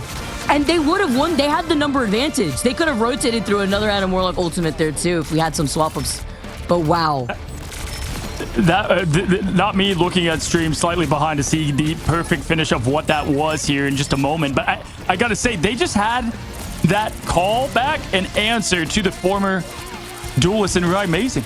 I mean, they were able to shut down most of that difference from Amazing. One point, and then Kurova and them switching roles completely. Mantis to Adam, Adam to Mantis. Rinko doing a great job getting smashed out of that thing. Came down to comms and perfection. But Vicky, as I watch it back here, okay, Moder's on the point. There's 3 seconds left, but overtime goes for a bit. Vic, I mean, I can't believe it. I mean, it was going on for a really long time, but they had scattered a bit, so overtime had that managed to go down to basically like a pixel left. But even with the Jeff being able to have everything happening at the same time, we had an Agamotto that was not hitting anything. Armori held on to that invisible boundary for as long as possible to then utilize that to help for a reset, but then they weren't ready for the Born again. The pushback, though, as they had navigated back away as well. Renko, your MVP on the Jeff, still a menace here. Yeah, I mean, and if you look at it, I mean, they set it up to perfection. You open up with Techie and the Vanguard's getting it done. Amazing brings everybody back into this thing. 0 seconds were on the clock. Smash was spinning, had to rotate, got swallowed up, but it was just the pure perfection in play from Sentinels there as Avery jumps down with the Phoenix. And now, as you know, we continue to watch what unfolded there for what was just a photo finish. Absolute craziness. With how long that fight also lasted in overtime, I just cannot believe it. I cannot believe it. This is a series that we have on our hands. Pushback was insane. Yeah, so Moderate gets the pop on 8. Oh, they're all there. The whole DarkZero is on the point, but they're just like this far away. It was the pushback. They put 4 people were in that push from what I just saw. Excuse me, looking over at my stream monitor over here, but like I had to see how that just broken down because the action was so fast and the execution was done so well. With the clutchness, the Invisiwoman pushback when there was literally a pixel down left to the overtime. Mori go. Mori go. Yeah. W Mori once again. I mean, after that interview yesterday, we'd expect nothing else, guys. Sorry, we're both like dumbfounded at what was such a crazy difference. And once again, even with the 1-0 hold, Vicky, that was as close as it gets in terms of this fight, this match right now. If we look back at history, it was the team that kind of took it from there that won. We'll see if DarkZero could bounce back on what was a game that surely looked like it was theirs. Yeah, now this is looking like a very different Sentinels this time around here, Cozy. This is Sentinels leading the way. One more game to go, Cozy. Yeah, Master versus the Apprentice at times, especially in the coach's position, guys. Don't go anywhere. We know you're not going anywhere. All right, we're going to take a quick break. We'll get right back to what is the matchup of the tournament.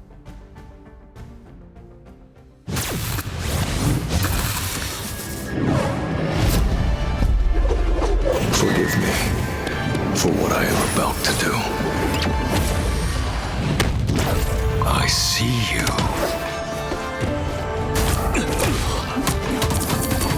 You've been judged.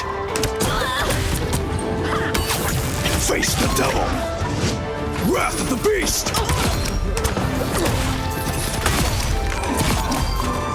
Hellfire.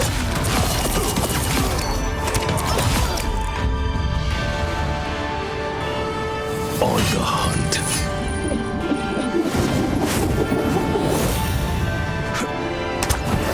Let the devil out!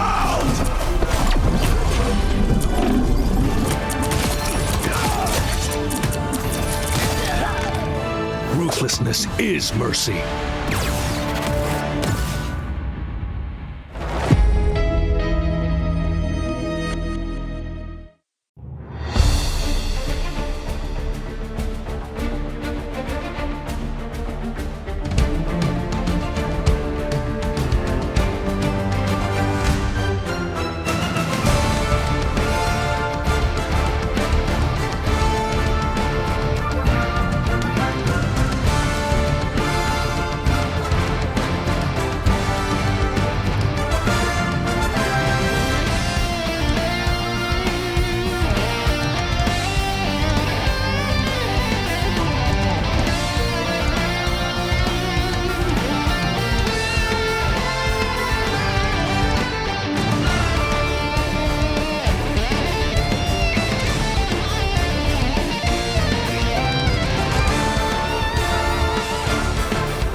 What's going on, guys? Welcome back. Hey, I'm reading the chat. I see a production's goaded. We are going to play back in just a moment the clip here to see in the point of view of Aramori and how that push off happened. Because once again, how many members were so close to that point? Vicky, I don't know about you. Oh, it's ready. Let's go ahead. Let's pull it up. Take a look at what happened there in this in this chaos that unfolded at the end.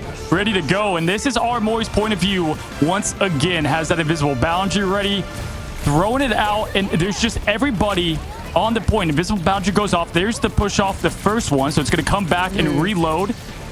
Vicky, it's right around here, and this is the half speed. This is the point of the push. Oh, I love this. Wait, right here in this moment. She jumps up. And the moment she sees all the Vanguards out there, she pushes all of them back into the turnaround. Can you imagine what those comps sound like, by the way, for Sentinels? The moment that the game just froze and they see the victory screen? Oh, she just hit the Kobe. Like, this with the walk back. Like, the no-look shot.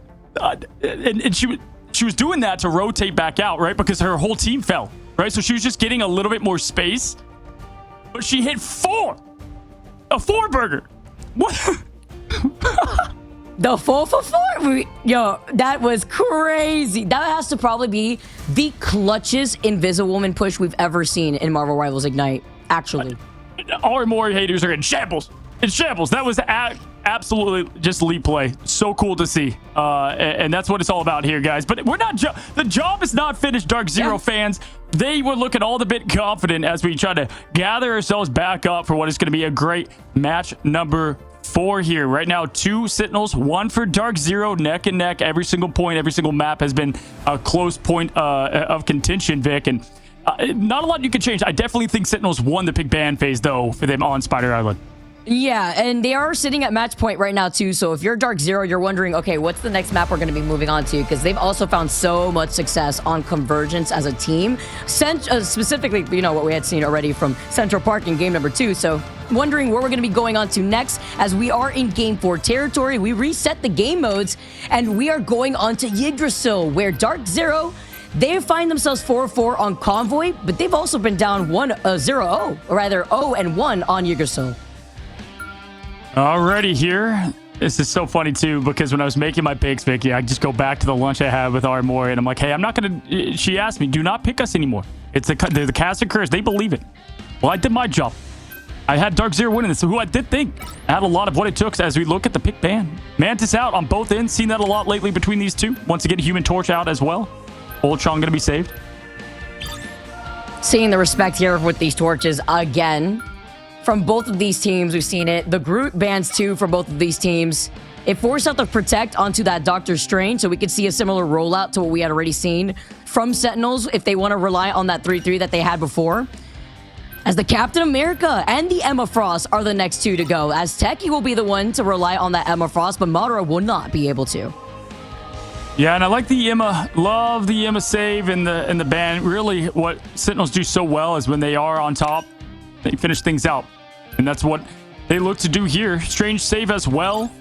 Very good picking bans in terms of strategy for this part of the map. They're going to get rid of the Jeff on their side of things. Got one more ban left. They can, they can save Jeff if they want to go that route. They can save the Atom. They're going to save the Star-Lord, though, Vic. I do like the respect where they're like, we're tired of the Jeff, man. These Jeff plays have just been crazy in the most situational moments. And it's the Star-Lord Ultron that will take to the skies for DarkZero. And Sentinel starting things off on the defense. They have the Doctor Strange. It wasn't a Doctor Strange ban onto DarkZero, so they still will be able to recontest with that 3-minute portal, as well as the Emma Frost once again having the advantage for Techie. So you could even roll out with that Magneto and that Emma Frost. No, that's a good point there. And when you look at this triple Vanguard lineup that they're going to try to roll here on their first efforts, and once again wanting to... They do like to get on that defense first at times, so we'll see as Nectar, who played a great thing, as we saw there on Spider Island. Guys, this could be it. This could be our last call on who makes it to Atlanta, the teams we will be watching in 2 weeks. This story has to come to an end between these two teams. Friends, enemies, rivals, right here. Marvel Rivals Ignite, match number 4. This is where Sentinels find themselves one step closer, Cozy, to punching in that ticket for Atlanta for possibly getting the run back opportunity against a team that took them out in the group stage. As we move on to see how both of these teams have improved, Sentinels 2-1 right now versus DarkZero as they roll out on the defense. Here we go. As these teams clash, we are ready. Rinko on the Luna's our first spectate advantage. Crimzo has been doing a great job there on the mag. Not play him too often, but we did see that on that last map with the quick portal of Rymazing, going to show Magic and what they can do on the quick aggression here. Kurova on the Shark and more. They've got the full aggro comp ready to go, and the build to follow. It's Crimzo finding them in that fortress. Small lead up there, keeping the point on hold. It's going to be Rymazing, though, with the first lap with the Demon. Boy, Rymazing just completely snuck his way through that back line and is terrorizing them. Now Crimzo's left alone here up in the front together with Orimori, and it's just a matter of time now together with Avery, who goes down next. And now it's a reset from Sentinels as DarkZero, Rymazing rolling out with the magic, as Rymazing has told us before here, Cozy, how much he loves that character. Yeah, when Rymazing pulls a blade, everything changes and just continues to show. And you know, she was on the other foot last time. Rymazing clutched it up for them to get the win on Sentinels. We'll see if they can do the same, if he can do the same for this DarkZero team. Coming right back into the fight is going to be Techie. Techie now trying to get some more bounce back, but Madara is going to be the strange that's winning this one. One looking like the zombie imposter. Wow, what an absolute execution from DarkZero. They were not expecting the counter portal right there. Look at Madara's portal right behind them. They placed it in the perfect spot, exactly where Crimzo wanted to set things up. And now this forces out a swap from Sentinels. Crimzo onto the Angela, as they have not been able to stop DarkZero once on this attack. 91% for Rymazing. You know what they say? Darkness grows and hope goes. Oh my God. Going to open the eye and close the chance for them to stop this point one. What a start. I think it's just another day at work for Madara. The follow-up, too, with impunity. Avery does not go down without a fight before trying to force out that reset. And now Sentinels have to try to restabilize here before they get to the second checkpoint. You just tell, playing so pissed off, so focused. You love to see it here again. So much on the line. These two leaving Sentinels, the team that could eliminate them. Who made the call? As we make the call, Kurova trying to dance around there on the Star-Lord. It's going to be the quick swap over. Nectar going to be playing Peter Quill. Ult economy with Rymazing and the Dark Child. Smash to put him in the driver's seat here. Gonna be able to find Crimzo close to that extermination. The legendary from Nectar has some safety with Orimori and that invisible boundary, but it was a double strategist ultimate, it looked like, because Renko was also popping that fate of both worlds. Here comes Kurova, though. He's found the Luna Snow, and wait, not his own venom. Oh, It be your own sometimes. It be your own. No, Kurova. We have the face cam on him too. He's emotionless. You just throw off your teammate. What just happened? Nothing to see here. And look at the other face cam. You can't focus on it. You can't focus on it. Played perfect outside of that. I was about to say too that was gonna be insane. I was like, wow, the Venom can't even get back. But then I looked at Sentinels. I'm like, they don't even have a Venom. Holy moly. Right. I'm so glad it happens. It happens in pro play too. By the way, you know they're just like us sometimes. As DarkZero have Madara and Smash, and Sentinels don't have Crimzo or Techie. It looks like after a freeze onto Avery too. One swing can change everything. Shoot your teammates off or not. They get the point two, and right now, holy sword flash, clutch slash. It's magic. Rymazing continues to push in. We got a quick pause. I think it's probably Impunity calling up Kurova. What the hell, man? What the hell?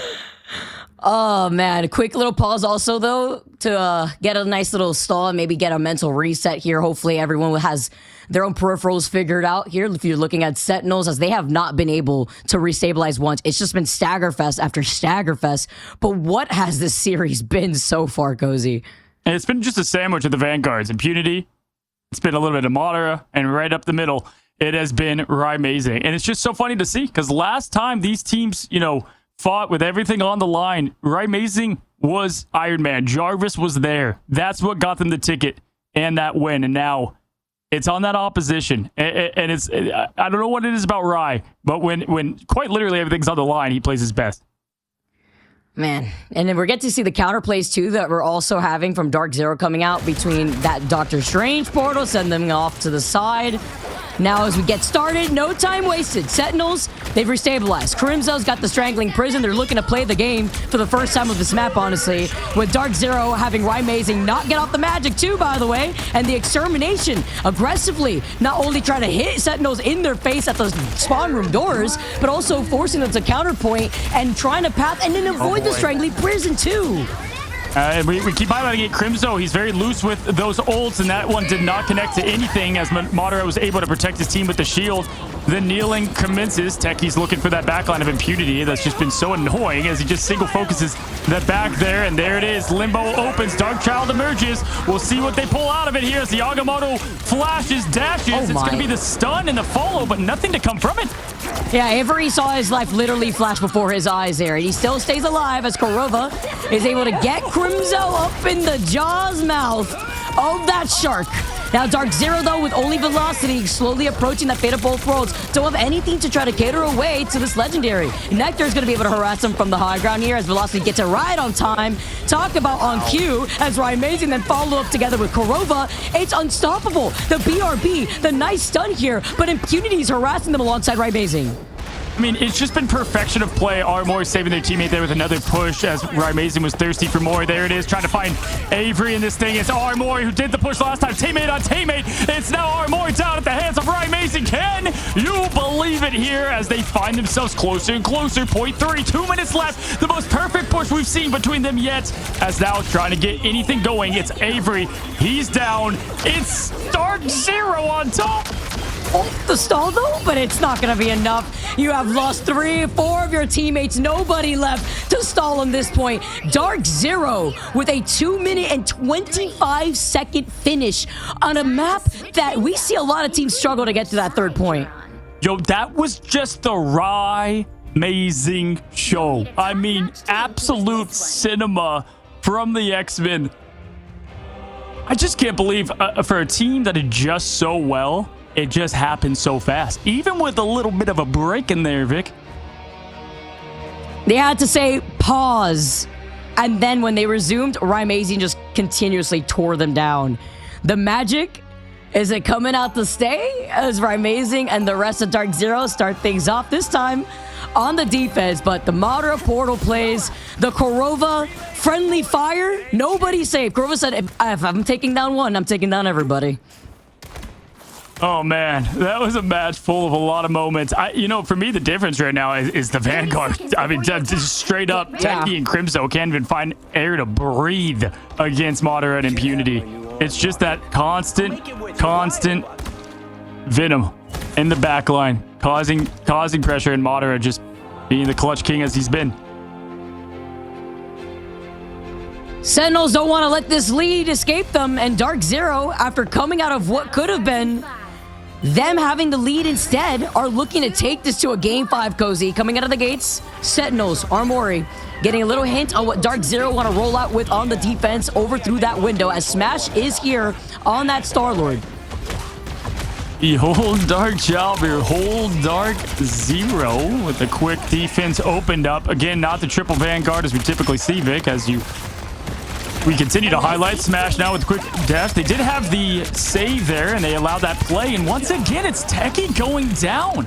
Going down early, get a good stop and a hold there. I mean, you're going to have to see an absolute show from Sentinels if they're going to match anything from it. And right now, with this quick rotation, it's just a nothing burger. Yeah, it's uncharacteristic too here. Techie struggling to find their footing when they're the ones on that Emma Frost. Avery being up flying in the sky on that torch. And Smash claiming heads here. Korova slowly approaching that it's Jeff. If you're looking at Oromori, she's also approaching that invisible boundary, but it's about getting to that choke first. While Crimso's going to be able to also get on the high ground here to split more of this attention. All right, now pushing in, rolling in. It's going to be Nectar at 63% climbing, but Madara is going to be the first to open the eye and shut the door here for map number 4, as Rymazing's got the extermination of follow velocity. They've got the rotation they need, and wow, it's Crimzo, as you would say, with the shish kebab. Gets 2 of them. Stacked back to back for some s'mores, and Rymazing, Crimzo doesn't even mean to go in the line of fire.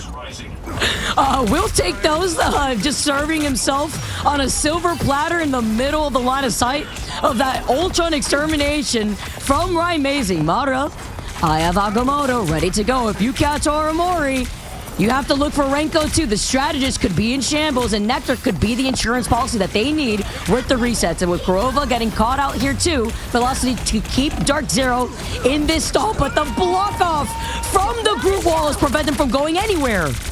Yeah, nothing you can do there if you're Madara with the chokehold and the slam against the wall, and Avery's going to get rid of the Smash Legendary. Team's going to reset. Madara is going to be able to get this team back there, and they've got plenty to follow, but the team can't stagger like it. They've got a long way to go. They'll be able to touch yet again as the portal and the magic open up. This is about to be a lot coming at it. Sentinels have it too. The Mac will be special. We've got every Q press screen's about to melt, Vic.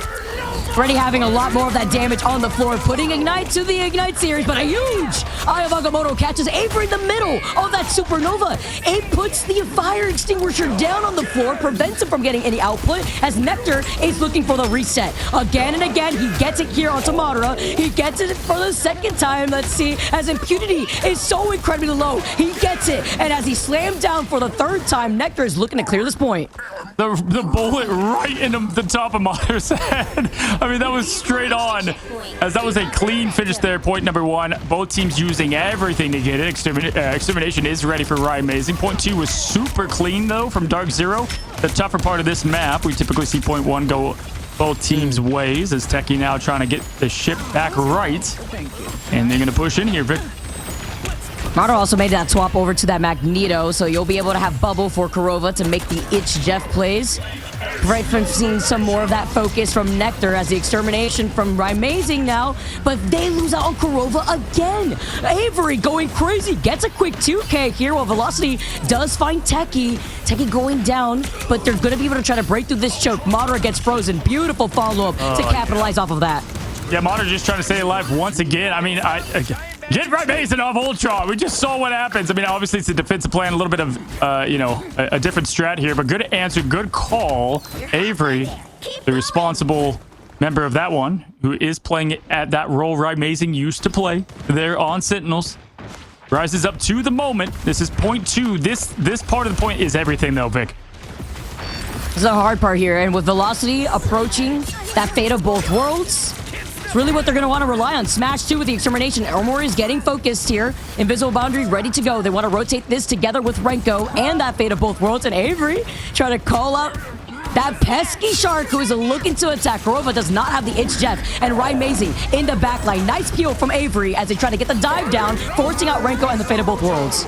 Amazing heard the characters. He did switch over, but they did find him first there. Both shows going on as it's a dance-off here on the middle of the points. The goats are laughing, screaming. Madara looking for more smash. Now going to try to find his teammate in this thing. Now keeping his team alive, but can't keep himself alive. He is able to stay through this. The good Groot wall there to keep more, but it's Avery, it's Techie, it's the whole team on it. Kurova, goodbye. Hello, point two, as they continue to push in this thing. Amazing Madara with the two, though. It's now Amazing Madara. They all go down, and so does the hope to stop point two in its tracks. And with the Groot walls there too. Nobody to break through this. They have more than enough time to try to go in for this second checkpoint. We also have to talk about these push and pulls that we had originally from Orimori were on fire. Beautiful follow-ups to prevent Impunity and Amazing from getting these dives as Nectar finds Velocity. Wow, Impunity now just hunting the prey, trying to set back up with the team. Can't have that early stagger, so not letting themselves know. Rico, the only one on the point, though. Everyone else pushed up. Can dive in here, but you can't go too early as he is looking for his team. Look at that little quick hello. Hey, what's up? I'm over here. It's a little tickle, just to let them know, hey, don't ignore me, by the way. I'm trying to stop for as long as possible. They want to flip it just so that way the cart stops, but not going to work out when you have to deal with Renko and that Luna Snow. The freeze, the Eye of Agamotto. It finds Crimzo point blank. He's got the strangling prison. Techie slams on the Meteor M, but it doesn't hit anybody. Instead, it's going to be Kurova who gets Madara in the process to bring him right back around as Sentinels, together with the Crimzo strangling prison, it's the Wombo combo as everybody from DarkZero falls. Dude, no matter what these teams do, the other meets the expectation. Vic, it's crazy. You got a 0.1 hold? Okay, we'll do it too. Oh, you push the map instantly? Hey, we're right behind you. 155 left. But the big difference is, it's just kind of how this has flushed out for them, giving DarkZero now a chance to sustain a lot longer. And that's why they have to make these swaps too. Kurova, it says the Jeff is not working out. I go over to the Adam Warlock. We keep this fight going. Dark Child activated as a Feast of the Abyss from Impunity comes out. The reset already with the armor and velocity. Fate of both worlds. Sentinels have everything. The invisible boundary as Oromori stays alive. They rotate that after Renko's done with that Luna Snow ultimate. And Nectar can get put in the driver's seat. Huge grapple to get the Luna Snow. But they need to get the follow-up. He's Thanos, but right now it's Avery in the driver's seat getting 1, 2, flame on, game on, heating them up like barbecue. Kurova, though, back up and ready. 60%. Madara open with the eye. Ready to go. He's trying to find Smash. Avery does 1 connection, 2, 3. Ooh, trying to stay alive. Goes to spawn. Point pushing in. Agamotto out. Madara frozen after the stun. It's going to be Nectar down, though. Vic, that's a big pick. I'm getting whiplash watching Avery right now, and he's cooking up something good.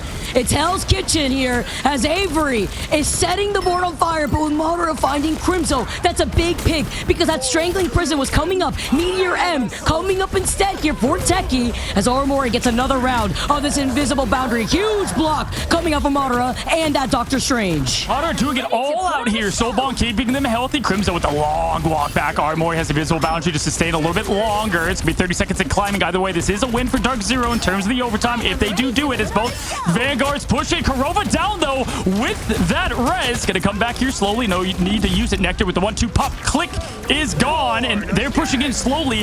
There it is. The board again. Win again. Kurova bringing them back into this, Vic. Velocity coming right back around. Amazing with the extermination. That's going to be what they use first. But Nectar was ready, waiting at their spawn room gates. The Cutterfly, as Ship calls it, as Kurova gets taken out. Sentinels, number advantage. Overtime ticking away. And they don't need the extra time back to get to this finish line. 1 for 1 every time. By far, the reason they got that far was Avery. Absolute menace there on the last bit of the point. Great resilience and honestly sustained from the strategist, keeping them in that fight. Trying to walk a tree back a country mile is no easy task. Big difference though. Vic is overtime, 2 minutes. The amount of ult you can put up with that. Sentinels are going to come off. They're going to have to come off on fire here, and Nectar's going to have to put it on his on their back. Yeah, and we witnessed what happened when you flip the script. Sentinels had to deal with being on the defense instead. So now rolling out the gates, DarkZero being on the defense here. With how strong it looked earlier before, it's the flip-flopping match that we were expecting, Cozy, between Sentinels and DarkZero. And just taking a look at the scoreboards, 14 final hits apiece between Avery and Nectar from Sentinels. I love what I am seeing between these two players right now. No, absolutely. I mean, Avery, we say it all the time, right? 99 fire making, but he's also 99% farming just this team and the staggers over and over, man. You think it's Gilnor out here. Craziness from the duelist position. He's going to have to do just that, though, Vic, if they're going to try to get anything on point 1. The wise old man would be very proud. We must host a party here in Fally. But that is if they win this series, because they have the limited time bank compared to DarkZero, and Impunity still sticking to the Venom. They're rocking the double Vanguard this time around, as we get to see how they're going to be able to restabilize with those strategists. Will we see this go to match 5? Oromori called it yesterday now as the Sentinels look to push in. Crimzo on Angela at the home court of Asgard. You got Kurova on the Atom. A little bit of a different look here. Now Avery trying to find more. Good pushback. 43 seconds is all they have to continue to build this thing up. It's going to be the strategist now with a third of the way there as we're halfway through this push in overtime clock. Now you start things off with Kurova getting that nice snipe onto Nectar. Avery moving around the building, trying to avoid getting hit, also helping PO4, Oromori, and Renko. Crimzo being on the Angela to disrupt the piece, trying to dive into that back line. They cannot get off this point in the next 15 seconds as it would be forced into overtime. DarkZero having Amazing, and the extermination, though, could be exactly what they need. Yeah, and that slows down that pick on Nectar. It just stops all momentum from that big carry duelist ultimate. So it's going to have to be Avery that does that job. So big pick early there as Avery just trying to stay alive. They know that, though. They know who to track as they push in. Rinko going to have that show. Crimzo, too. So they do have the ult rotation. That's what they needed to make it for if you want Sentinels to win. That was their first condition. They find it. Show up. Kurova up with the res. Madora close to falling. Going to stay there. Smash has a legendary ready to go. It's going to be the rotation. Everybody's sending everything. Oh, but the Meteor M fails to land its mark onto Velocity, and Kurova is still alive. Smashed with the Legendary, forced out that invisible boundary. No survivability from Sentinels. Overtime taken away, and now with Crimson going down, Sentinels are at a disadvantage. No numbers on their side. DarkZero, they've cleared this point. It's the slam dunk that gets it started. The alley-oop from Kurova. Impunity. It's DarkZero shutting this down, doing exactly what was set up and called for them with the push they had. They now have 2.5 minutes, which means most likely, folks, we get a match 5 unless we see the most dominant defense of all time.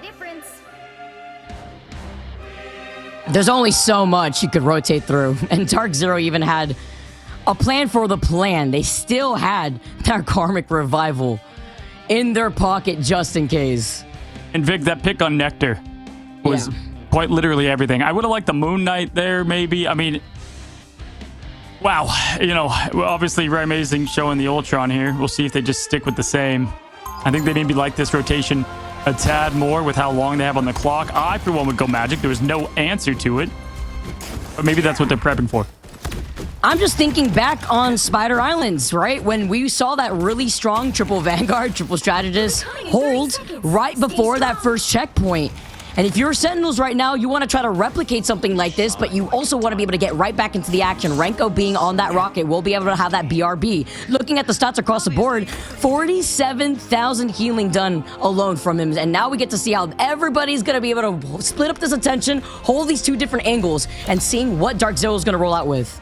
Well, start of a good defense. There it is. Yeah, I was like, come on, give us the magic. What are we doing here? What are we doing? For good defense, though, the start's going to be a lot of lives. So they have that there with the res. They've got that with the Atom, but the Atom's going to be tough to get in time. They'll see if they melt the team fast enough. How is Madara already at 20%? Madara doing Madara things. Looking to the future right now, right? Amazing. Waiting and on the prowl to dive into that back line. Crimzo close to that Meteor M here too, just slowly racking it up as he gets a nice first big pick, stalling out the Strategist's ultimate economy. Madara taking a good chunk of that damage. Amazing goes down next, and Smash harasses Crimzo, sending him back. Renko had that BRB already up earlier on, and now Sentinels need to re-engage with Avery being on the Atom Warlock. But did he use it on anyone? Did Renko use that? I didn't see it over the back. He could have been outside the range. I think it was I think it was pushed too far ahead. As Smash gets 1-2, make it 4. Super Smash goes out here with the Madara flush in the finish. DarkZero on the path to victory. Oh, they have the portal. They have the portal. They're going to be able to recontest, but look at the ult economy right now. Madara's about to have an insane Eye of Agamotto, followed up with Sentinels needing to have Aramori survive with the invisible boundary. Come on through this magic as it's set up and ready to go. And Peter could be the first to dive in there. Ready. Ult tracking is Aramori's job for this team to prevent the match 5. Nectar throwing in the flame, staying out of the magic as much as they can. Good tracking there. Aramori is going to be first to throw up that invisible boundary, and that's going to be the pick off Nectar early. 2 minutes though. An eternity is still on this clock. Look how close the payload is to the goal right now.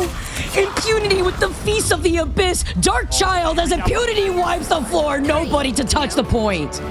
We got a game 5, folks, and would you expect anything less? Hold on. As Aramori put this, is going to be a show. I mean, blow for blow, Vic. They just continue to match the effort. DarkZero and Velocity taking the MVP. They're upset after what we saw from game number 3. They said, we could have ended this before. We're going to go the distance this time. And a game number 5, our first game 5, Cozy, of the playoffs. Absolutely blessed out here. I mean, just look at the effort here from DarkZero. 14 elims, 15, 33k across the board, 42 from Velocity, 15k damage to boot. Are you kidding me? Rico Aramori answered the call, but was not enough. Big difference there on my end.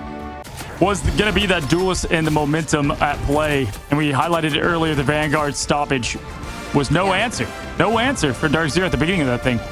Techie was going down a lot in the early part of these engagements too, and DarkZero, they made some swap-ups. The Jeff didn't work a good amount of times by the end point of their defense. They had made the swap here, but the Amazing Magic, man, seeing Amazing back on Magic, as we get to see the beautiful highlight, by the way, expecting his Venom to come right back. Kurova was like, oh, I didn't know that you needed me to help you out there. You know, I just thought you were going to swing back around, but it be your own sometimes. We have some funny moments here, but also some great success with Sentinels also trying to find their footing when they got dominated on when they were the ones on the defense. It's funny. It's like, who would expect the magic, right? Well, the coach of him prior in June, Sentinels won it all here on the biggest stage that we are here. Euphoria from both these teams as they find themselves in match number 5, going the full distance. Vicky, are you kidding me? Renko really popped off there, but it's not enough to deal with Velocity getting the MVP. 42,000 healing on the board, 8 final hits, and dealing a good chunk of that damage, right? You compare that to Luna Snow and what Rocket could bring to the table. Luna being able to put down 15,000 damage compared to that of Renko, who had that survivability, but didn't even brush the 10K. No, absolutely. And just the rotation of ultimates from start to finish was near perfection, and Smash being that perfect complement to what Amazing was able to do for the team. Now, if you are going to be Sentinels, you do get to pick the next map. When they got to pick Spider Islands, it did help them out, a good amount there, Vicky. And last time, backs against the wall, they picked Hell's Heaven. Did a great job there on domination. That's kind of why when everything was on the line, I personally, the fan of me hopes we don't go to domination to settle this insane matchup, because I love the push and pull and the chaos that ensues there. But if you're Sentinels, maybe that's the direction you go, right? Because how confident that did look for the team and the micro plays of it going one way or the other. And I'm just thinking the recontentions with the Doctor Strange portals, what if you just ban that out? Like, just try to throw a wrench into whatever we may expect here from the other side. There's so much that could go down into this final game that determines which of these final teams in America's punch their ticket into Atlanta, Cozy. Every play, it's war. Georgia is on the line. Here we go, guys. We're going to take a quick break, reset, and get ready for match number 5. That is the match of this tournament.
What's going on, guys, and welcome to match number 5. No more next times, no more shoulda, coulda, woulda. This is it, Vicky. One of these teams moving forward. They've thrown everything at each other, and they both still stand as we get to view match number 5. Down to the wire between both of these teams. Last time opportunity as both of them tied 2-2 apiece. Game number 5, because we finally have it. And guess what? You highlighted something before we went to break, Cozy, and I'll let you take it away from here, because guess where we're going? We're going to Krakoa. Listen, hey, last time it was not the same script. Sentinels, they wanted to take it to domination. Hell's Heaven, they got 2-0'd, all right? But this time, they're taking it back to the map they won at the beginning of Krakoa, and domination this is going to be a blood match. I mean, it's going to be wild here to settle the score, all the money, all the differences, the honor of going to the land. I can't believe it. We start on Krakoa in the group stage in this same exact series between DarkZero versus Sentinels. We end it on Krakoa. Last time these two teams met, Sentinels won, and it was all the way down to the 3rd round, by the way. They won 2-1. We've seen the changes within the pick and ban phase, and now we've made these adjustments as we've applied it going through the series. All the build-up, all of the moments, every clutch is for this right here. And it starts with the ever-important pick and ban phase. We've seen both teams go back and forth. Who wins the phase? Both, though, equally matched. We've got the Ultron save, the Mantis opening. Same song, same dance. Look for the middle of this thing to shake things up. As it's right there, the Luna Snowman. Yep. I like this call right now from Sentinels. Actually being able to pinpoint what may be the issue from Velocity before in the past. You know, we've seen Velocity roll out with that Cloak and Dagger as they protect the Captain America. No Ultron, though, for Sentinels to rely on.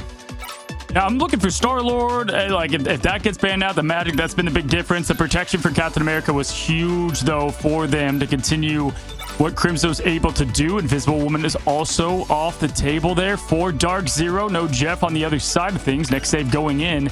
Vic, we looked at the last time these teams did meet on the last match of Domination. It was going to be more the bans towards the Atom.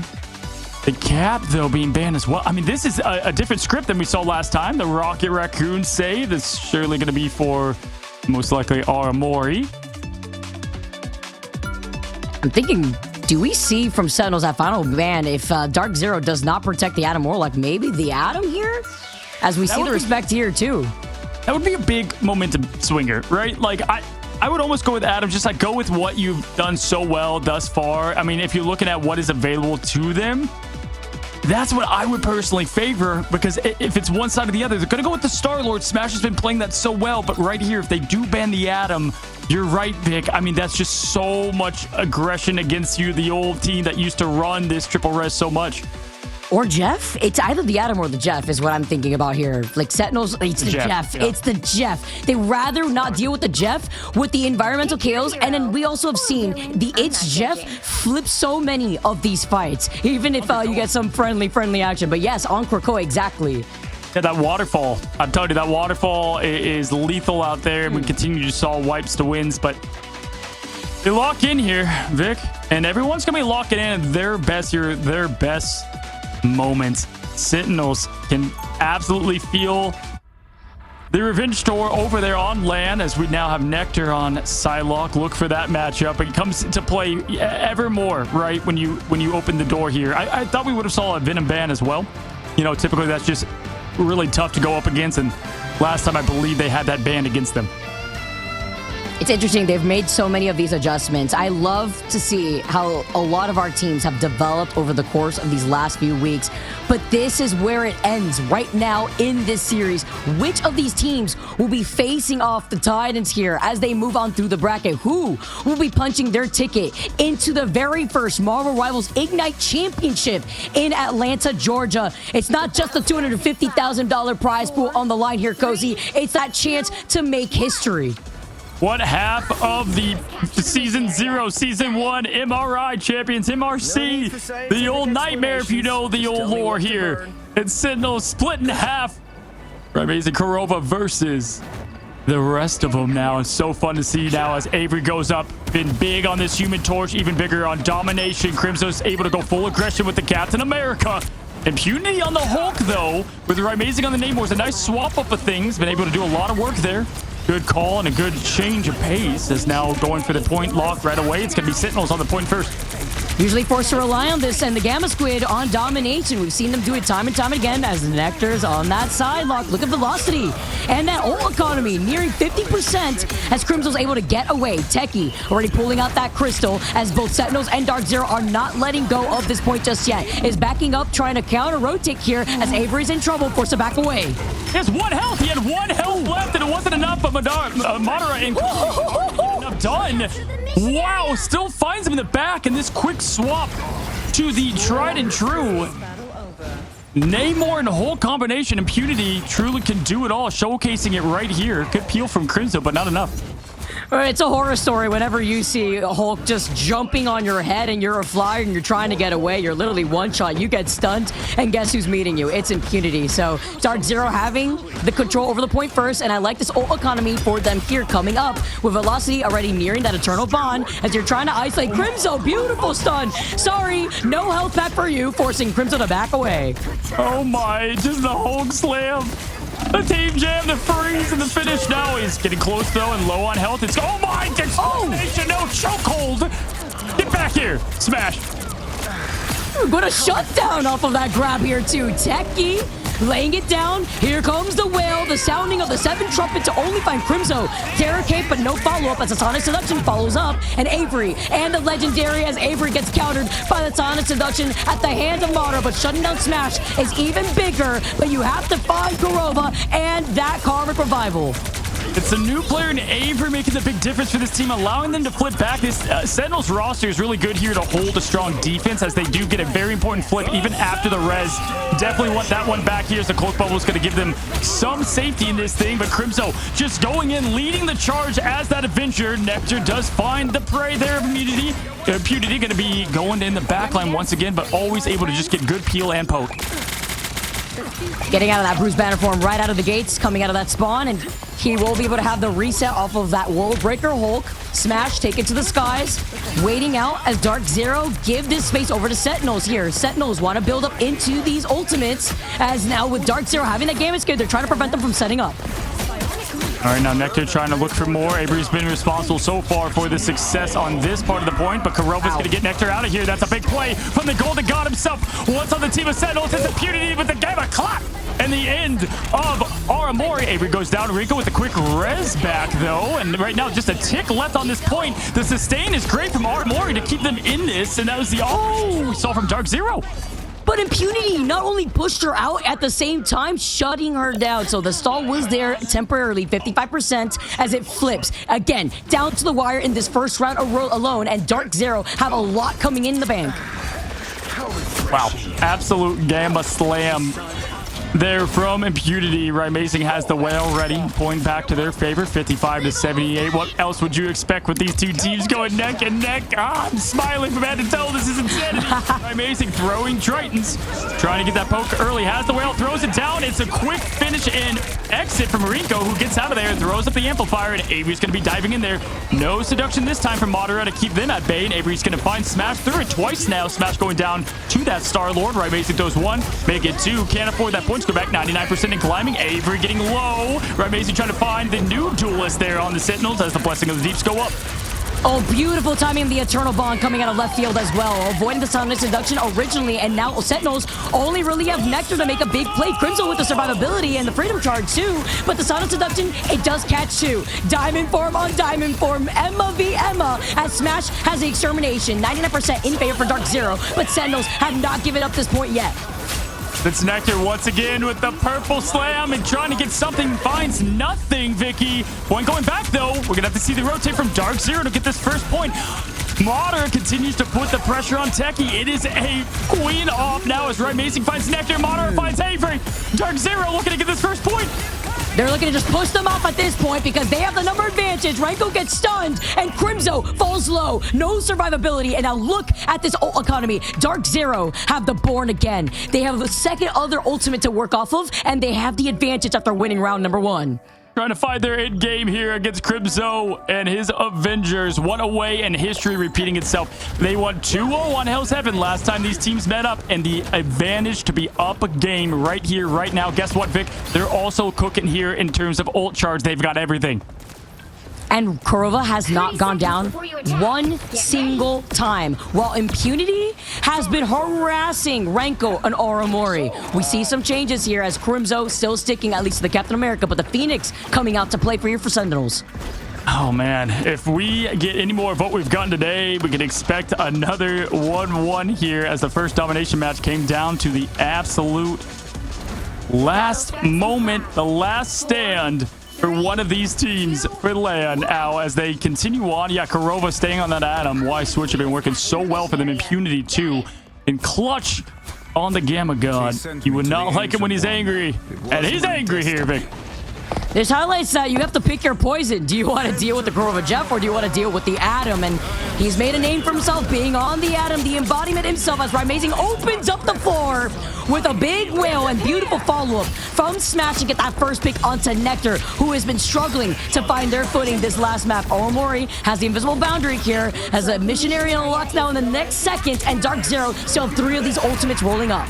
Yeah, rides the whale into the portal. Look at the full extermination, getting rid of the ult now to continue. Techie is getting rained from above and on the ground. Madara tank v tank. It's the legendary now from Avery, trying to find some opening for this team, but Smash and Techie go down. Sentinels, their backs are against the wall here, Vic. The BRB is not getting the same output that they're looking for, while Velocity is just staggering and allowing themselves to linger on this point with the Eternal Bond. Velocity coming in clutch, too, with these Terror Cape follow-ups. Oh my goodness, this is for everything. 13%. Res on the line. Agamotto ready. Crimzo knows what he needs to pull together for this team. 95%. Lead them into this Infinity War against their rivals of Techie now with the Seduction to open things up. Nectar can go on top of this, but yeah, good call it. Nectar being a non-factor so far. Does get smashed, though, to get things rolling. Big first pick here. Can't build him into that extermination, but Kurova brings him right back around to build into these ultimates, and the Gamma Squids have already been set up. Look at the damage output that we're seeing from Rymazing as he has another whale to unleash. Here comes the whale. It's a perfect setup, but they did bring the boat. They stay alive through the ocean. Nectar gets the pick on Impunity. Big one to stop the sustain. Rymazing with the soul bounce, able to rain down from above. Going to continue this thing as Madara now is on the point to keep that thing. There's Avery finds a Triton with his name written in cursive as they push through. Madara continues to find success. Rinko and Armor, though, both are going to ult together, but it's enough now. But that could pay the price later, Vic. Gave him the pen and paper for Sentinels to take it over instead. Armor getting the quick 2K at the very end. And while DarkZero, they roll out. They have the portal. Then they actually make the swap of, I was going to say they had the Eye of Agamotto, but rather build into that Sign of Seduction together to combine that with Rymazing and the Whale. All right, now, Nectar's got the Phoenix, 63%. Might as well be nothing at this point. Sentinels know this is their last stand. Last attempt. Madara team perfectly taking the portal together, jumping through Kakoa, using the environment to their example. A Cerebro gazes upon us in the middle. Madara now looking for more. 64%.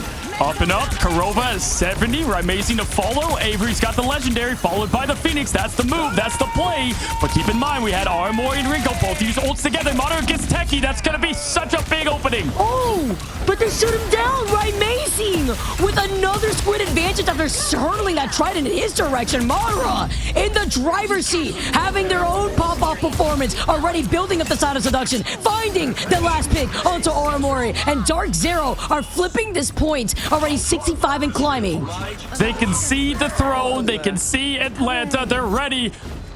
Now is Smash. Madara, Kurova ults up. Nectar still has it. 74-55. It's the punch-off between two goats. Now as Impunity bounces back to his team. Good peel, good poke as they both continue to do, Vicky. 3 ultimates ready to go, nearing 90% already. They take the portal, and they desperately need a recontest with Crimzo.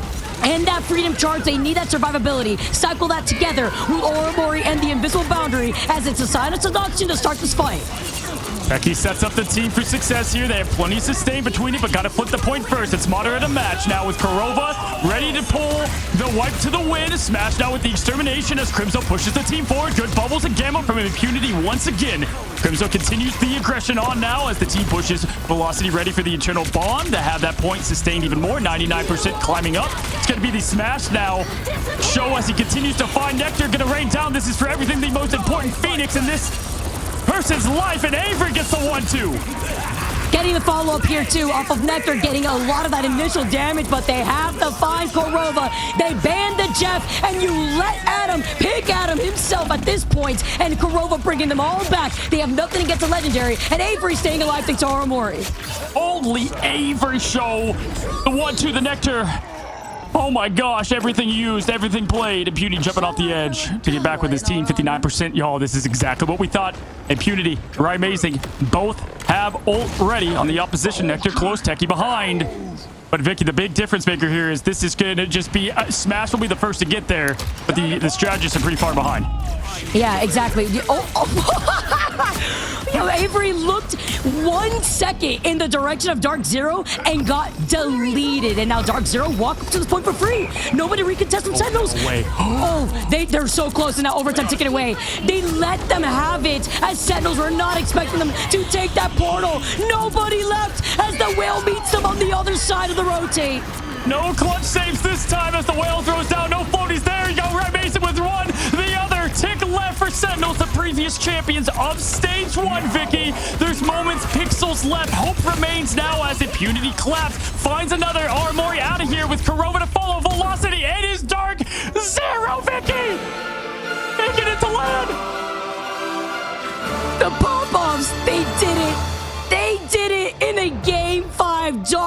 DarkZero. They've punched their ticket. They represent the org that has been known throughout so many titles as they represent the team together in this new form. Rymazing's your MVP. Legends aren't born, they are forged, and tonight DarkZero writes their name and has a chance to write it in eternity for the finals here in the LAN, as that was an absolute show. Sentinels winners. No more.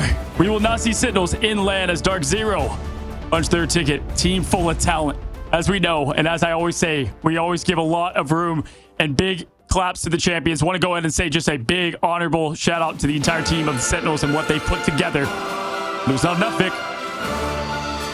Wow. It's not easy. It's not easy, especially looking at the talent that we have within the region. But now, DarkZero, Atlanta is calling, and you have answered as they find themselves competing together in person. It all came down to the wire. Former teammates meeting up once again.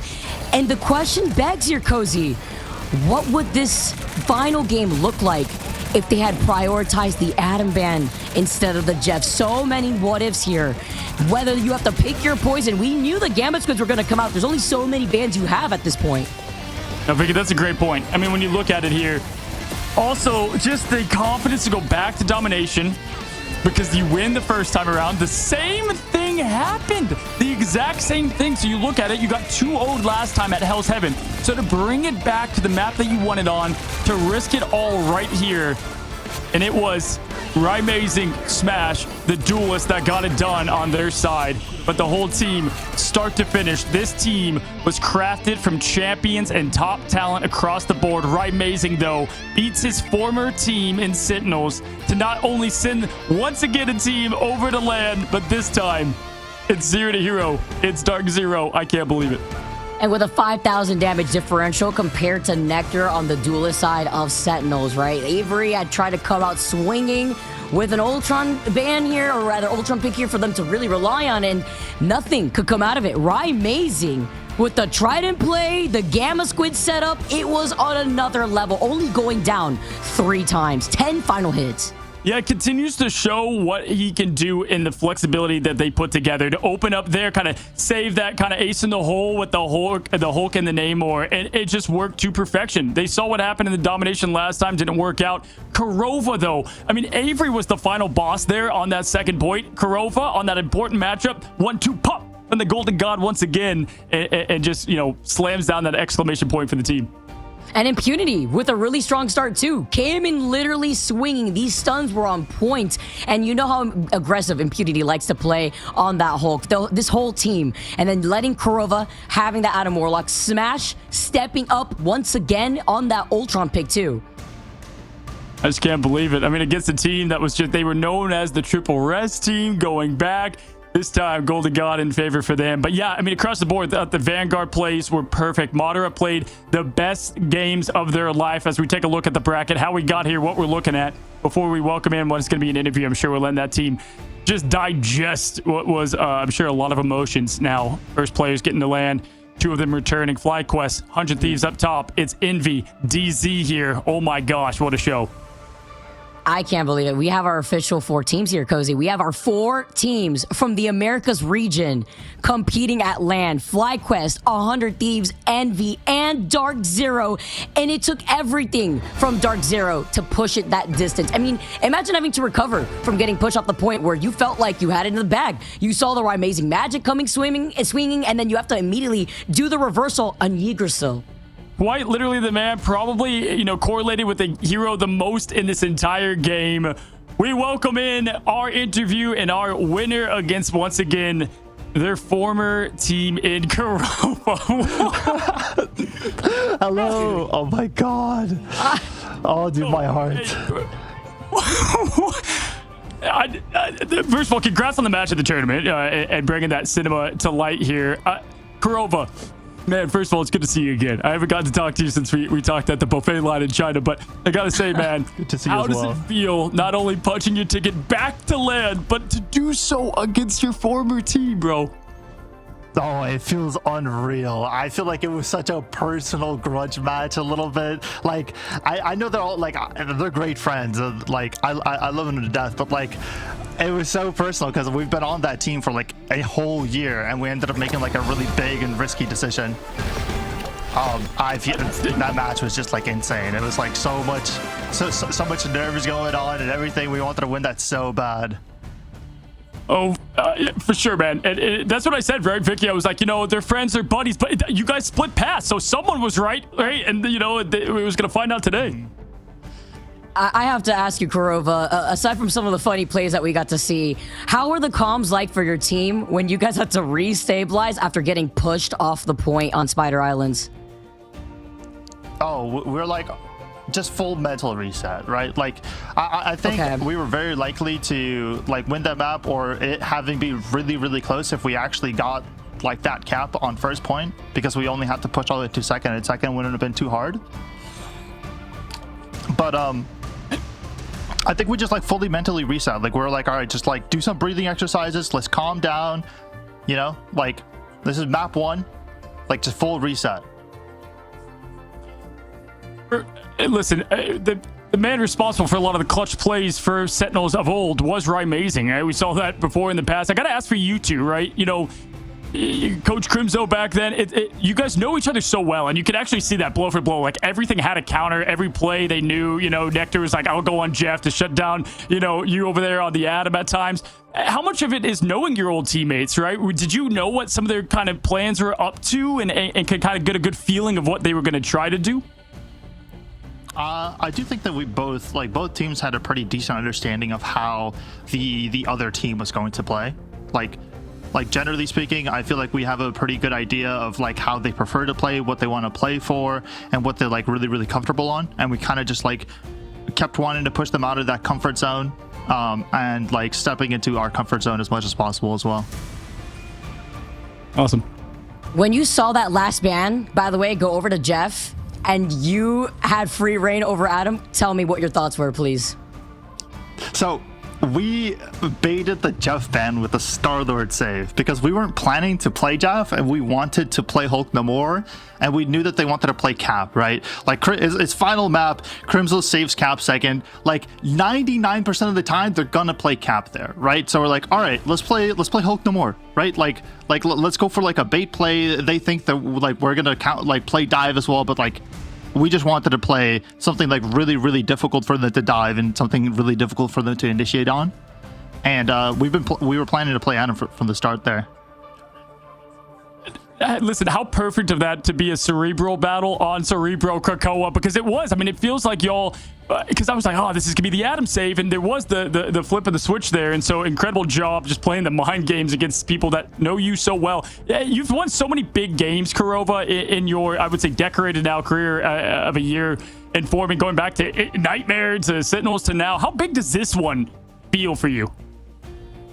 I feel like this one's like pretty big because it's way more personal, right? Like before you'd win, it's like, yeah, I wanted to win that so bad, you know, this like grudge match, like when we played last stage against 100 Thieves and like the Grands, like that was huge. But like this one was like so much more personal, like specifically for me, and like I'm assuming for Rai as well. So it feels insane to win this one. This was such an enjoyment to watch on this, and I really want to give you the floor to continue to say what you want to, whether it be to Sentinels, to the crowd, to your next matchup, buddy. The floor is yours, Kurova.